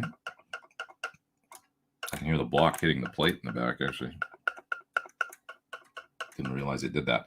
But yeah, and when we did that, I had a little bit of wood shaved off the neck so that it would drop into the body a little bit further because I wanted to drop the bridge down a little bit lower because the bridge floated above the body. I never should have done any of that crap. Although it does feel really good because the bridge is low, which I like, but I just wish I'd never altered it. So I had a guy route it out, back route it and stuff. Kind of dumb. Never should have done that, but oh well. That's okay. I was never Steve Vai, even though I wanted to be. And I ended up with a hole in my guitar. Not really a hole. It's just a back route. That's fine. It's fine. Still plays great and everything. Great big frets. Do you guys think I sort of think that frets used to be bigger. Like the frets on this guitar, even though what you can order a 6100 now or something, but they don't look as big as these guys to me. These frets, they just seem like they're big, like big train tracky, I just feel like the frets now, they don't seem, maybe I'm crazy. I should put calipers in check, but I don't know. It just seemed like big frets back in the day were bigger than what you get now. I used that guitar recently on something. I don't remember what I did with it, but I did something. One of the demos where I played it on something recently. Overdrive Banda in the super chat. He's in Europe. Portugal. Man, that's a nice place. Can you give some tips for us straight into the mixer, no amp guys? Use a good impulse response. That sounds like a real good cabinet. The Celestion ones are great for that. They sound like a real mic'd cabinet to me. without too much excessive low end or anything. They actually sound like a mic, like mics on speakers. What else? You're probably using in-ears going into the mixer, no amp. Put some stereo delay and a little bit, get a little bit of stereo stuff going. If you don't want an obvious delay, try a 35 millisecond on one side and a 45 millisecond on the other side, and no repeat, just like so. There's only one repeat, and just blend that in at about 15%. You'll hear your sound just get a little bigger, without any obvious stereo widening stuff going on or anything like that. It works really well. So that's another thing you can do. Yeah, a couple things there. I don't know. Is that the kind of stuff that you're looking for? Scarlett Johansson or Jessica Alba? Why not both? I'll tell you what, Scarlett Johansson, God, oh man, she's something. I did a Tonight Show with Jewel many years ago, and Scarlett Johansson was on that day as well, and I was walking down the hallway behind her, and she smelled really good. I'll tell you that right now. She was walking along. I was like, that happened. Yeah, she was the other guest on the show that day. You can find it, I'm sure, on YouTube.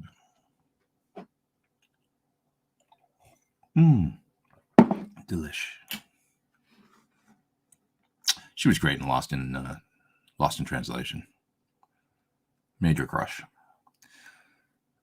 Wow, just realized next week is stream 200. That's correct, Ian. I know. Should I do something special? I don't know what. Maybe something. Maybe I'll try and drum up a guest this week.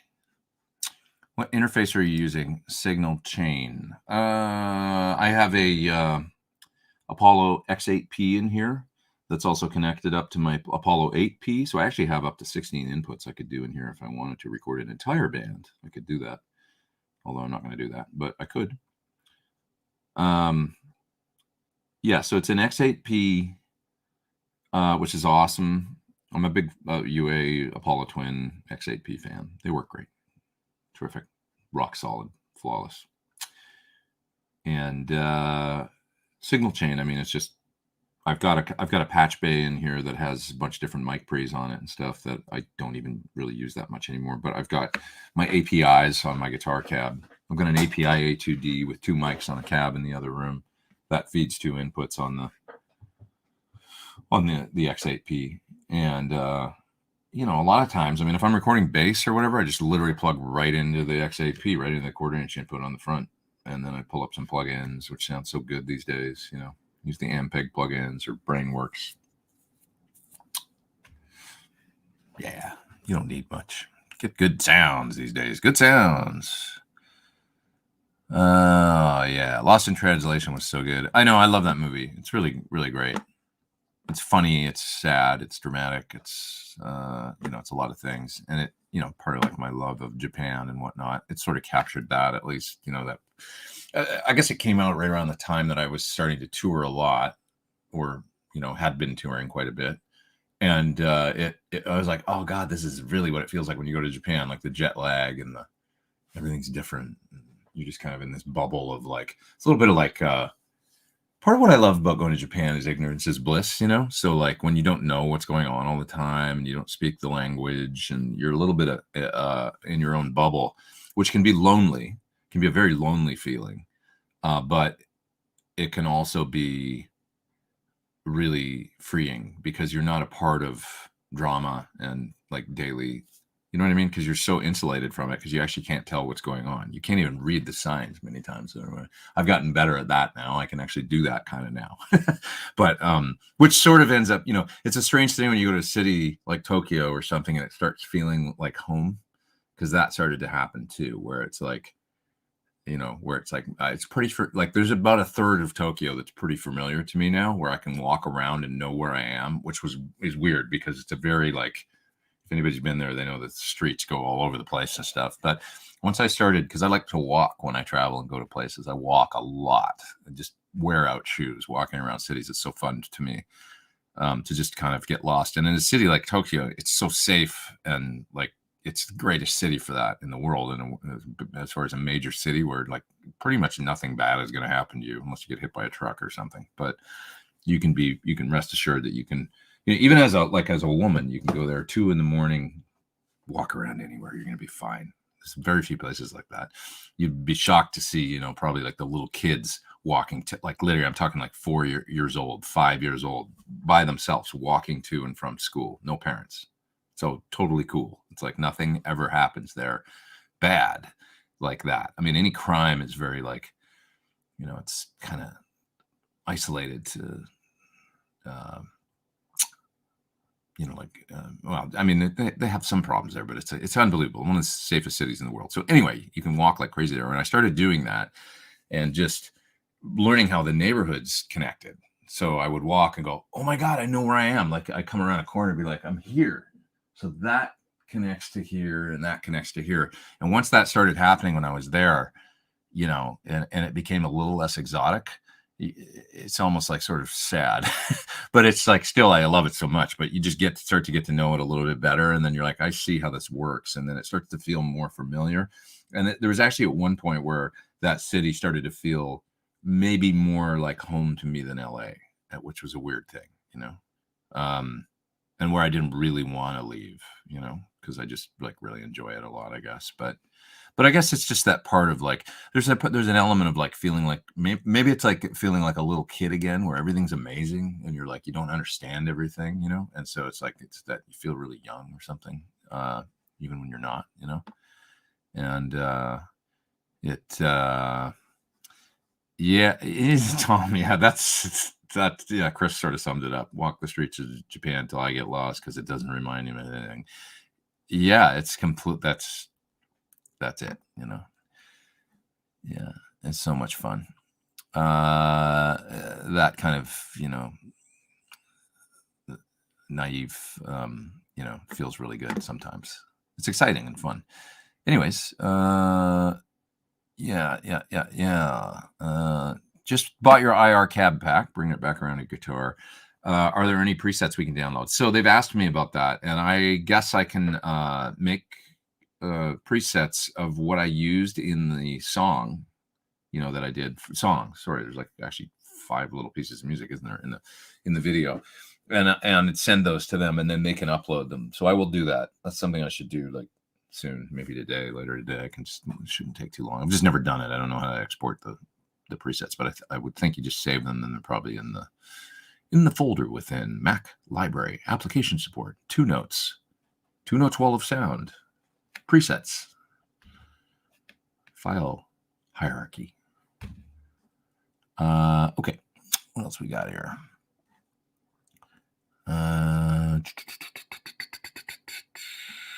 Now I want to know what Scarlett smells like. It's kind of creepy I said that, but no, she did. She just smelled really good, like whatever she was wearing that day, And not only that, it's her, and you're like, oh my God, she's lovely, Whatever. God, I'm not ashamed. She's like pretty stunning, actually. I have a big question. How did you balance playing music and having a day job before music became your full-time job? I did things like work in music stores. I taught guitar on Saturdays. I would teach I used to teach more when I was younger, but then when I got into my 20s and stuff, I would teach like maybe 6 students on Saturdays or something, but like work an 8-hour day and either half-hour or full-hour lessons. I would play in clubs because there was a lot of that still going on back then. Even in in LA, there was like in Pasadena and stuff, and then you could play in clubs. So there was lots of things that I would do, kind of like anybody, like any kid. But I didn't need much. That's the other thing. Like when your bills are lower, it's really harder now, especially in a city like LA, because it's expensive. You got to make money. Back then it was like my rent was like $300 or something for a while, it was nothing. So I would just rent a room in a place with 3 other people or whatever. And it was like, so you're living with this like super low overhead, probably under $1,000 a month or something. And you could work for cheap. And I mean, remember those days? Yeah. So, anyway, you do what you have to, and you think back on it, and those are maybe some of the most fun times, like playing bars and doing cover gigs. And I had a lot of fun back then doing that stuff, and not a lot of money, I didn't have a lot of resources, but I've got great memories of it. So, my last day job, I took a job after I went, so I'd already had a record deal, and then I'd been on, probably a couple sideman gigs and stuff, touring and stuff, but I was in a lull for a little bit, and I got offered a job to work in a music shop, that sold secondhand guitars and pedals and stuff, and I did that for about 3 months, but that was in the 90s. I haven't worked a day job since maybe 97 or 98, maybe something like that. Yeah, 98, something like that would be the last time I did that, like working in a shop. And I only had to do it for a few months. Then I got another road gig and I was off on tour. And then I never had to go back. So I just got lucky after that because, I didn't have what I have now with YouTube and doing the things like my own sort of small business, really. So it had to be tours and jobs, from one to the next to the next to the next. But I was in a phase back then where I was getting, one gig would end and then another one would just pick up, and it went like that for many years. I mean, like 15 years at least, of being really fortunate to, it's to some degree it's fortunate and luck, and then to another degree you're putting yourself out there and getting in that world where it's, you're getting offered things because you're doing the work to be, you're beating the street and you're putting the feelers out and all doing those things somewhat out of desperation, but just also out of, that's what you do when you're young. And, you're out there and you're looking for stuff, getting your name out there. And it just sort of seems to come to you when you do that. Get out in the music community, play, network, meet people, talk to them. They can see you can play. We need a guitar player. Let's get that guy that we met last week. And you just, you get in that flow. So anyway, but it can be, you're asking how I balanced it too. You have to, sometimes you don't get much sleep. Sometimes you're you got to go to work, but you also need to learn songs for that gig tomorrow or whatever. And that's part of it, I guess, just pouring yourself into it. The Filth LA, the Filth. What's up, Filthy? Just bought your 2 notes pack, particularly digging the blue Alnico open back 412. It's cool, right? It's really good sounding cabinet. Anyways, what do you think of the EL34 version of the 5150 compared to the others? I don't know it, man. I've never played one of the EL34 ones. I only had the 6L6 one. I had a 100-watt 6L6 head. Those amps, I mean, they've made inroads in the metal world. People seem to really like them. I know Neil Schoen is even using them, with Journey now, which is great. People seem to dig them and enjoy them. I just don't have a lot of experience with them anymore. I found them to be, for my purposes, somewhat gainy. Like, I think they added at some point even another gain stage to the blue channel. And I always thought the blue channel in my old 6L6 head sounded really good. So for those, does anybody out there have them? And how do you feel about, discuss? I don't know. I just found them kind of a little preamp gainy. I'm a bit more like, I don't like too much gain in the front end of an amp. Like a Soldano to me is like a lot, even a great sound, but it's like, I'm really kind of that old school Marshall, like I like plexis a lot, and I like the one gain stage into a plexi a lot. And anything beyond that, I feel like I can get out of a pedal if I want more in front. The cascaded, more and more gain stages in the front, to me, kind of limits and sort of homogenizes the tone a little bit. So that's just, but I know that some people like that, especially if you're into metal and stuff, it can be part of what people dig, it's just a different strokes for different folks. So I'm a little more on that plexi tip, which you can see reflected in the amps that I use and what I have in here. And I mean, I got, that guy, the Germino's a gain stage in front of a plexi. The PT100 is a gain stage in front of a plexi, just with different tweaks, that's what I like. I mean, one of my favorite amps these days is this guy too, that top hat up there, which is an AC30. So I'm just a bit more, that's a little more my speed, I guess the highest gain amp I have here with the most gain stages would be that Soldano, the SLO 100, which is cool for some things. Yeah. Oh, that's interesting. This is an amp I was talking about a little while ago that I was always kind of interested in trying that I never did. A Marshall SLX 2500, very close to my old 2204 with way more gain. Isn't it an all tube? Somebody was mentioning the SLX was an all tube, like no diode clipping gain. So it's like a bit more like a modded all tube Marshall. I've heard good things about it. It was kind of a sleeper, and people used to, talk about it like that was the one. The SLX was cool. So, yeah. How do you feel about it? Interested. I am. Yeah. Word of mouth. We're talking about the industry again, and probably really, really important in the music community. Yeah. I'm seeing it. Brittany Bowman. She's playing drums, kicking ass, and she's doing really well getting out there in the community. Like, she's made friends and made inroads with a lot of the musical directors, MDs in LA these days that put together a lot of the pop gigs and different touring gigs and stuff like that.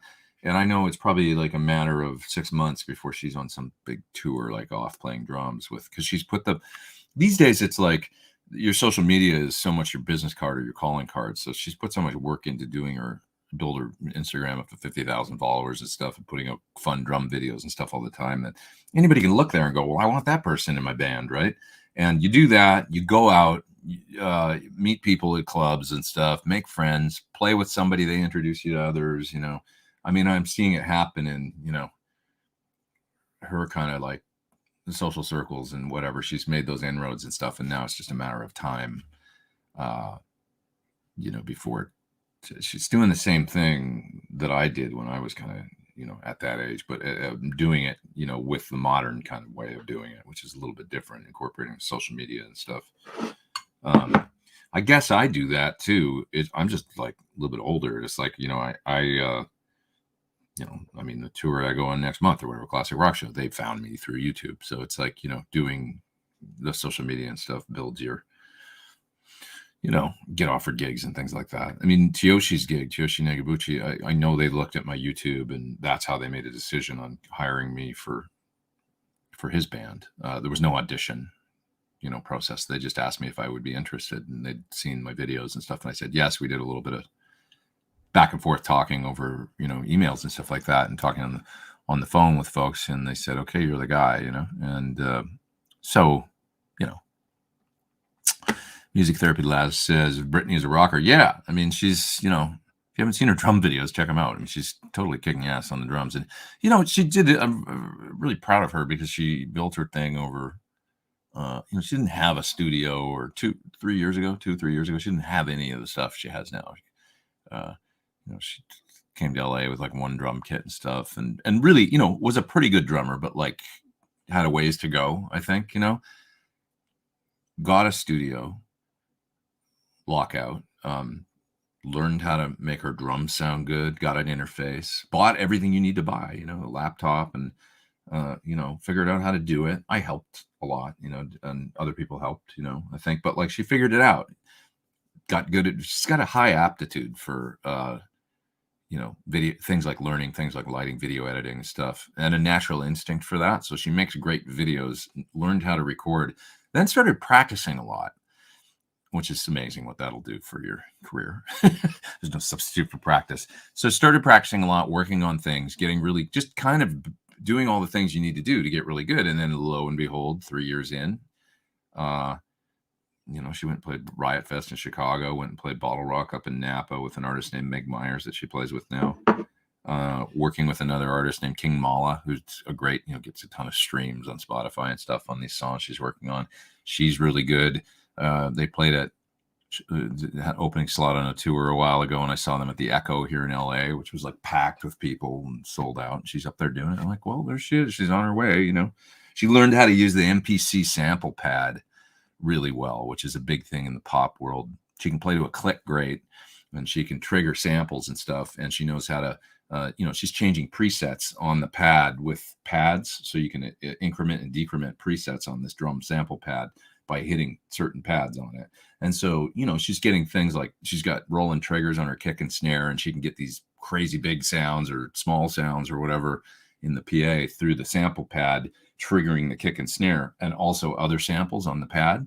So, she's, playing to a click, firing off all that stuff. You go to the chorus, this is like modern pop stuff, but it's like, the intro is maybe a small sound or whatever. And then you go to the verse and she advances to the next preset like we do as guitar players. And then she's playing kick and snare and it's got a certain sound on her kick and snare. And then you go to the chorus and it's a different, like maybe really big sound on the kick and snare. She advances to the next preset while she's playing, and then it's all triggering off the pad. She's doing all that stuff, and, looks great and got tattoos and stuff and twirling her sticks around and stuff. It's like, what's not to, she looks like a punk rock female Travis Barker or something up there, like doing her thing. It's like, people are going to see that and go, I want that in my band. That's the drummer I want. Look at that. Sounds great. Looks great. Does everything great, So that's kind of how you do it, and it's like, yeah, there it is, It's all happening. So anyways, Overdrive Banda up there in the super duper chat. Everyone aims for the 78 Van Halen Brown sound, but I don't see a lot of info on how to get the 5150 album sound. Did you try and decode the sound? Let's see if I can. Uh-oh, I knocked something over. I was going to try and decode the sound for you. I had the sound decoded. Wait. I decoded the sound. That's what you need. The Eventide micro pitch. No, seriously. It's like really just kind of a Marshall, a guitar with a humbucker, and then this, on your sound in stereo. A lot of Eventide harmonizer. +9 on one side, -9 on the other side. To me, and you can do this with an H9 or, of course, an original H3000, different Eventide units, but it's the micro pitch shift algorithm. It's that still chorusing. To me, when you add that to the sound, the amp becomes less of a thing. You could probably use a PV 5150. You could probably use a newer 5150. You can use a Marshall. You can get it in a number of different ways, You want to do it totally accurate. Yeah, do the plexi thing, but then just add this to it. But with modern amps and stuff, with the Soldano, then we get into the, For Unlawful Carnal Knowledge era. It's a Soldano, I think, a lot on that album. Maybe the Marshall too, but also 3+ preamps, some different things. But then we get into the 5150s and the Balance album. It's like, it's all kind of similar sounding to me, to be honest. Like, I guess maybe the early, maybe 5150 and OU812 were a little cleaner sounding. But you know what I'm saying? The micro pitch, once you layer that on the sound, it's such a big effect on the overall guitar sound that that is really the key. It kind of puts this wash on everything that, like, I'm just saying the amp, the pickup, all become a little bit less of a factor, and you can get that sound out of a lot of things, I think. TJ Fuller says, you are a premier Van Halen junkie, awesome Van Halen player. Oh, thank you. Did you ever talk to Mark Abrahamian? Did I say that right? Oh, Mark, yeah. Yeah, a little bit. Never in person. We never met in person, but we would talk over. Now I know who you mean. Rockstar on the Metro Forum. He was great, man. Great player, and he could really get that thing, as good as anybody that I've heard. I mean, Alistrada's really good at it too, I think. And Mark was really great at it, and he was a real, tone junkie. But he seemed really cool. I remember him using like. Wasn't he running like in hotel? Like he would run into his, was it an amp or was it loaded down into his hotel room TV when he'd be on tour? Because he played with Starship, and I can remember, or maybe it was just like a Helix or something. But he would run. I can remember him playing like on the road and making little videos and stuff, and he would be playing through, the speakers on a flat screen in his hotel room, which is a great idea. For practicing and fun stuff like that. He seemed like a nice guy. I never met him, but we did have exchanges over, through the Metro Forum and like on private messages and stuff like that. So yeah, sorely missed. It was a real shocker when he went because he was so young. He was like early 40s, I think, when he passed away. And it was like, geez, you just never know, I guess. Dale Boyle Music Hi, Pete. I'm close to buying my first Sir. I see the earlier Alt-T had your Thornbuckers. The latest version has SSV. Yeah, I don't know why they did that. I don't know. Maybe they didn't want to pay me a commission on pickups or something. No, I don't have any idea why they changed it. They decided originally to use the Thornbuckers, and then they went to the SSVs. I love Sir obviously and stuff. I'm not the biggest SSV fan actually. I find it a little flat sounding, but that's just me.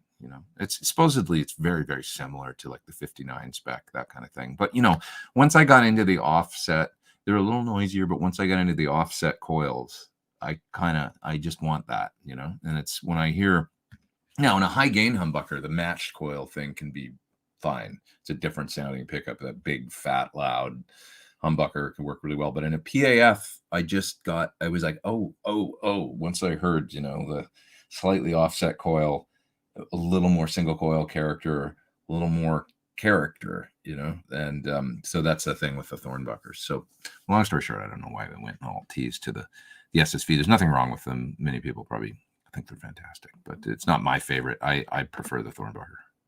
So, yeah.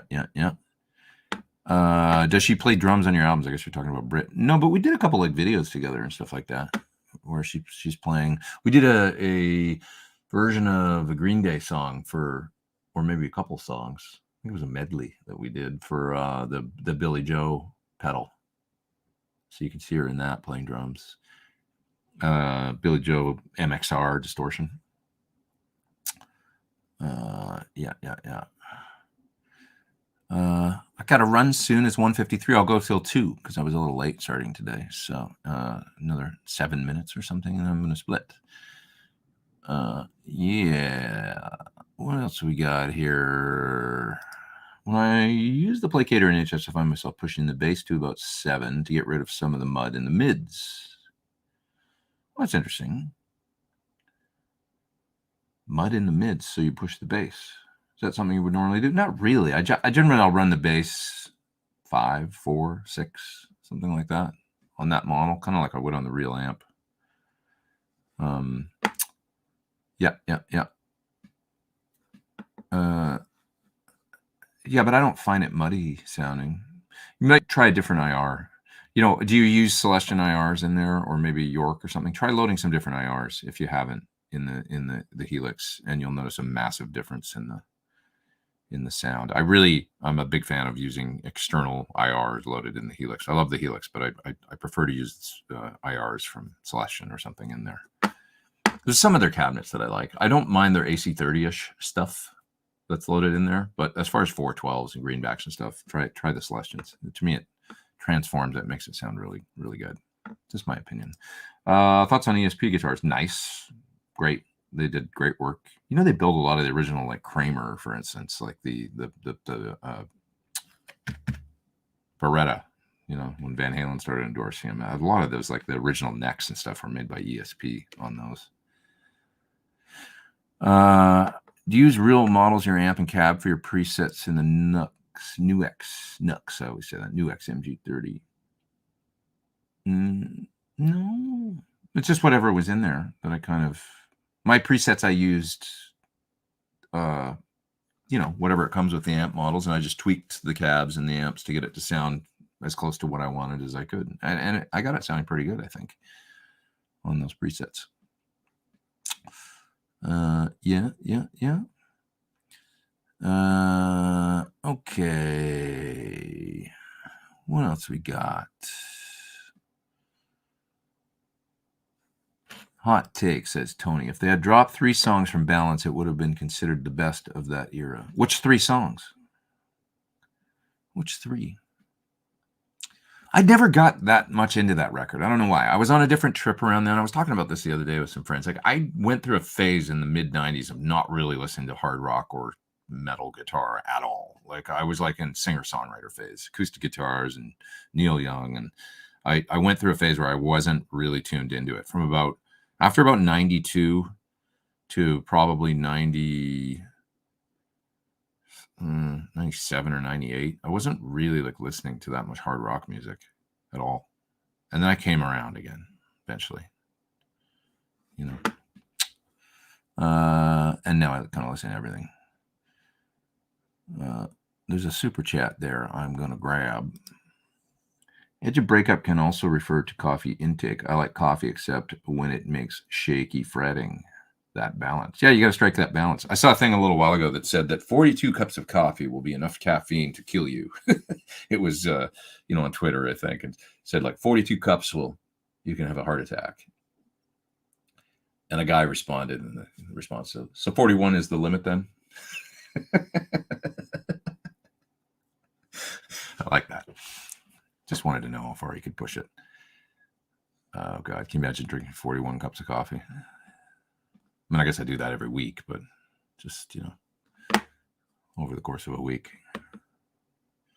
How many cups of coffee would you say that you have in a week? 41. No, I don't drink 41 cups of coffee. I would say I drink 14 a week. Yeah. Gotta run, says Bill. Thanks for these videos. Hey, thanks for being here, man. I appreciate it. Thank you. Hope you do some vids from CRS, Classic Rock Show in the UK. We will, for sure. An interview with the bus driver, Steve Danger. Yeah, we should get him involved. It's true. How can I approximate a semi-hollow guitar with P90s? I have a Sir Classic and PRS 594. So the semi-hollow has P90s. Well, I'd probably use the PRS in the middle position. Is it 594? I'm not sure of the exact model. Does it have, different volume and tone controls for each pickup? Because you could play with that Jimmy Page style, turn them down to like 7 or something, try and get the balance, maybe a little more bridge to bring out the air, but you still want the neck in there. But a semi-hollow, they've always got this air around the note. I don't know how else to say it. That's kind of special, and so it's hard to get away from that, being a different thing. So Peter Evans there in the see you guys with your super chats. Thanks so much. Enjoyed the Radial Gear shout out videos this week. Have a great one, a great weekend, lots of coffee. Thanks. Thank you so much for the super chats, guys, this week. I really appreciate it. It helps me keeping the coffee flowing around here. Okay, I have to do a video for this pedal this week, and I'm really sorry. I'm going to apologize to my friend Wu Nan from Sinvertech because I haven't got. Look at this thing. I mean, it's basically an amp and a pedal, full EQ. Bunch of switches there to check, like full bass, middle, treble, presence, depth. That's what all the controls are there. The EQ, it's a depth and a presence, bass, middle, treble, full like amp like EQ with some switches to fine tune the circuit and the bright and kind of the pedal, and then you got a volume and a gain. It's a kick-ass distortion pedal. He makes great distortion pedals, some of the best high gain distortion pedals I've ever heard from this company, Sinvertech. He's really into trying to get the pedals to sound amp like. That's kind of his bag. So there's a bunch of different versions of this pedal of yours where he's tweaking the circuit, almost like when you get, amp tweakers, isn't that a pedal company? Amp tweaker. He's just really into that. So anyways, I'll do that this week. A couple other new things that I can't talk about because they're like new products being introduced. There's one on the 10th from Crazy Tube Circuits. I think that's on the 10th. I need to look at my release dates. I'm not sure, but there's that. There's something from MXR coming. So a bunch of stuff for videos that I got to get to this week. Michael Nielsen just did a video on that pedal. Was it cool? Probably, right? He doesn't put out bad sounding pedals. Michael makes great videos. So what do you use now instead of oat milk? I am using in my coffee this stuff called Nut Pods. Nut Pods. It's a cucumber, coconut and almond milk combined into something that tastes like cream. It basically tastes like cream. Cucumber. Where the hell did that come from? It's not cucumber milk. It's coconut milk and almond milk, and it works great. It tastes really good. It's kind of benign. It's just sort of, it basically tastes like half and half, but not too sweet or anything. Oat milk's like a very specific. It's its own thing. It doesn't actually taste like cream to me. It tastes better actually, but it's got its own thing. And then this nut pod stuff's a little more like cream, a little more. I'll also sometimes just buy, because I'm not like a total dairy free guy or whatever. I'll buy like lactose free half and half. That's okay too. Yeah, Steven says this is the same thing, Steven, with me. I had to stop the oat milk, gave me GI issues. Me too. I didn't even realize I was using it forever, and then I was like, God, man, like, you know, and then I quit and I was like, oh, better shit. Cause it was like, I really liked it. But for whatever reason, I was having problems too, you know. Isn't that weird? Like, it seems like the older I get, just everything bothers me to some degree though. But, you know, just how it goes, I guess. Okay, well, you guys, I should probably split and get out of here and have some lunch and stuff and then get to work. Just one more shout out to the folks at Radial this week for you know, helping sponsor my show. Where's my my Radial pedal? The Twin City. That's, you know, without a word of a lie, that's not you know, no it's nothing that, you know, I haven't told you in the past. This is like probably the best AV box out there in the market that I've found that has transformer isolation and phase switch for the B outputs. You won't get any ground loops, you won't be out of phase, you can do ABY, you can buffer, and it's got the drag control if you want to kind of add some cable tone back into your signal, because this is an active buffered pedal, so it allows you to kind of mitigate the buffer and get a, you know, if you like the sound of a long cable run, you can do that. And the other thing I showed was this power conditioner, which is awesome, because I'm going to put this in my studio because it's got 3 outlets on the front as well as 8 on the back, 11 AC outlets, and then you got a USB there too. Who doesn't need and want and like that? I can charge my bike lights. I can charge my phone. I can charge my iPad right off the front of my rack. Pretty freaking cool. Okay, you guys, thanks for all the super chats this week. Thanks for being here. Maybe I'll see what I can come up with for a guest next week if somebody wants to join me for my 200th show. Maybe to just, maybe not for the whole thing, maybe just to chime in and hang out. One of my fun friends, and that would be cool. This looks good together. Just notice these 2 pedals. I put them beside one another. I'm like, there's your rig. There's your Van Halen rig. You've got your high gain distortion and your micro pitch. Just add a tuner and maybe a little echo for cathedral. I don't know. Oh yeah, phaser flanger. It's always more complicated than it seems, isn't it? Everybody have a great week, and I'll see you next time. Take care.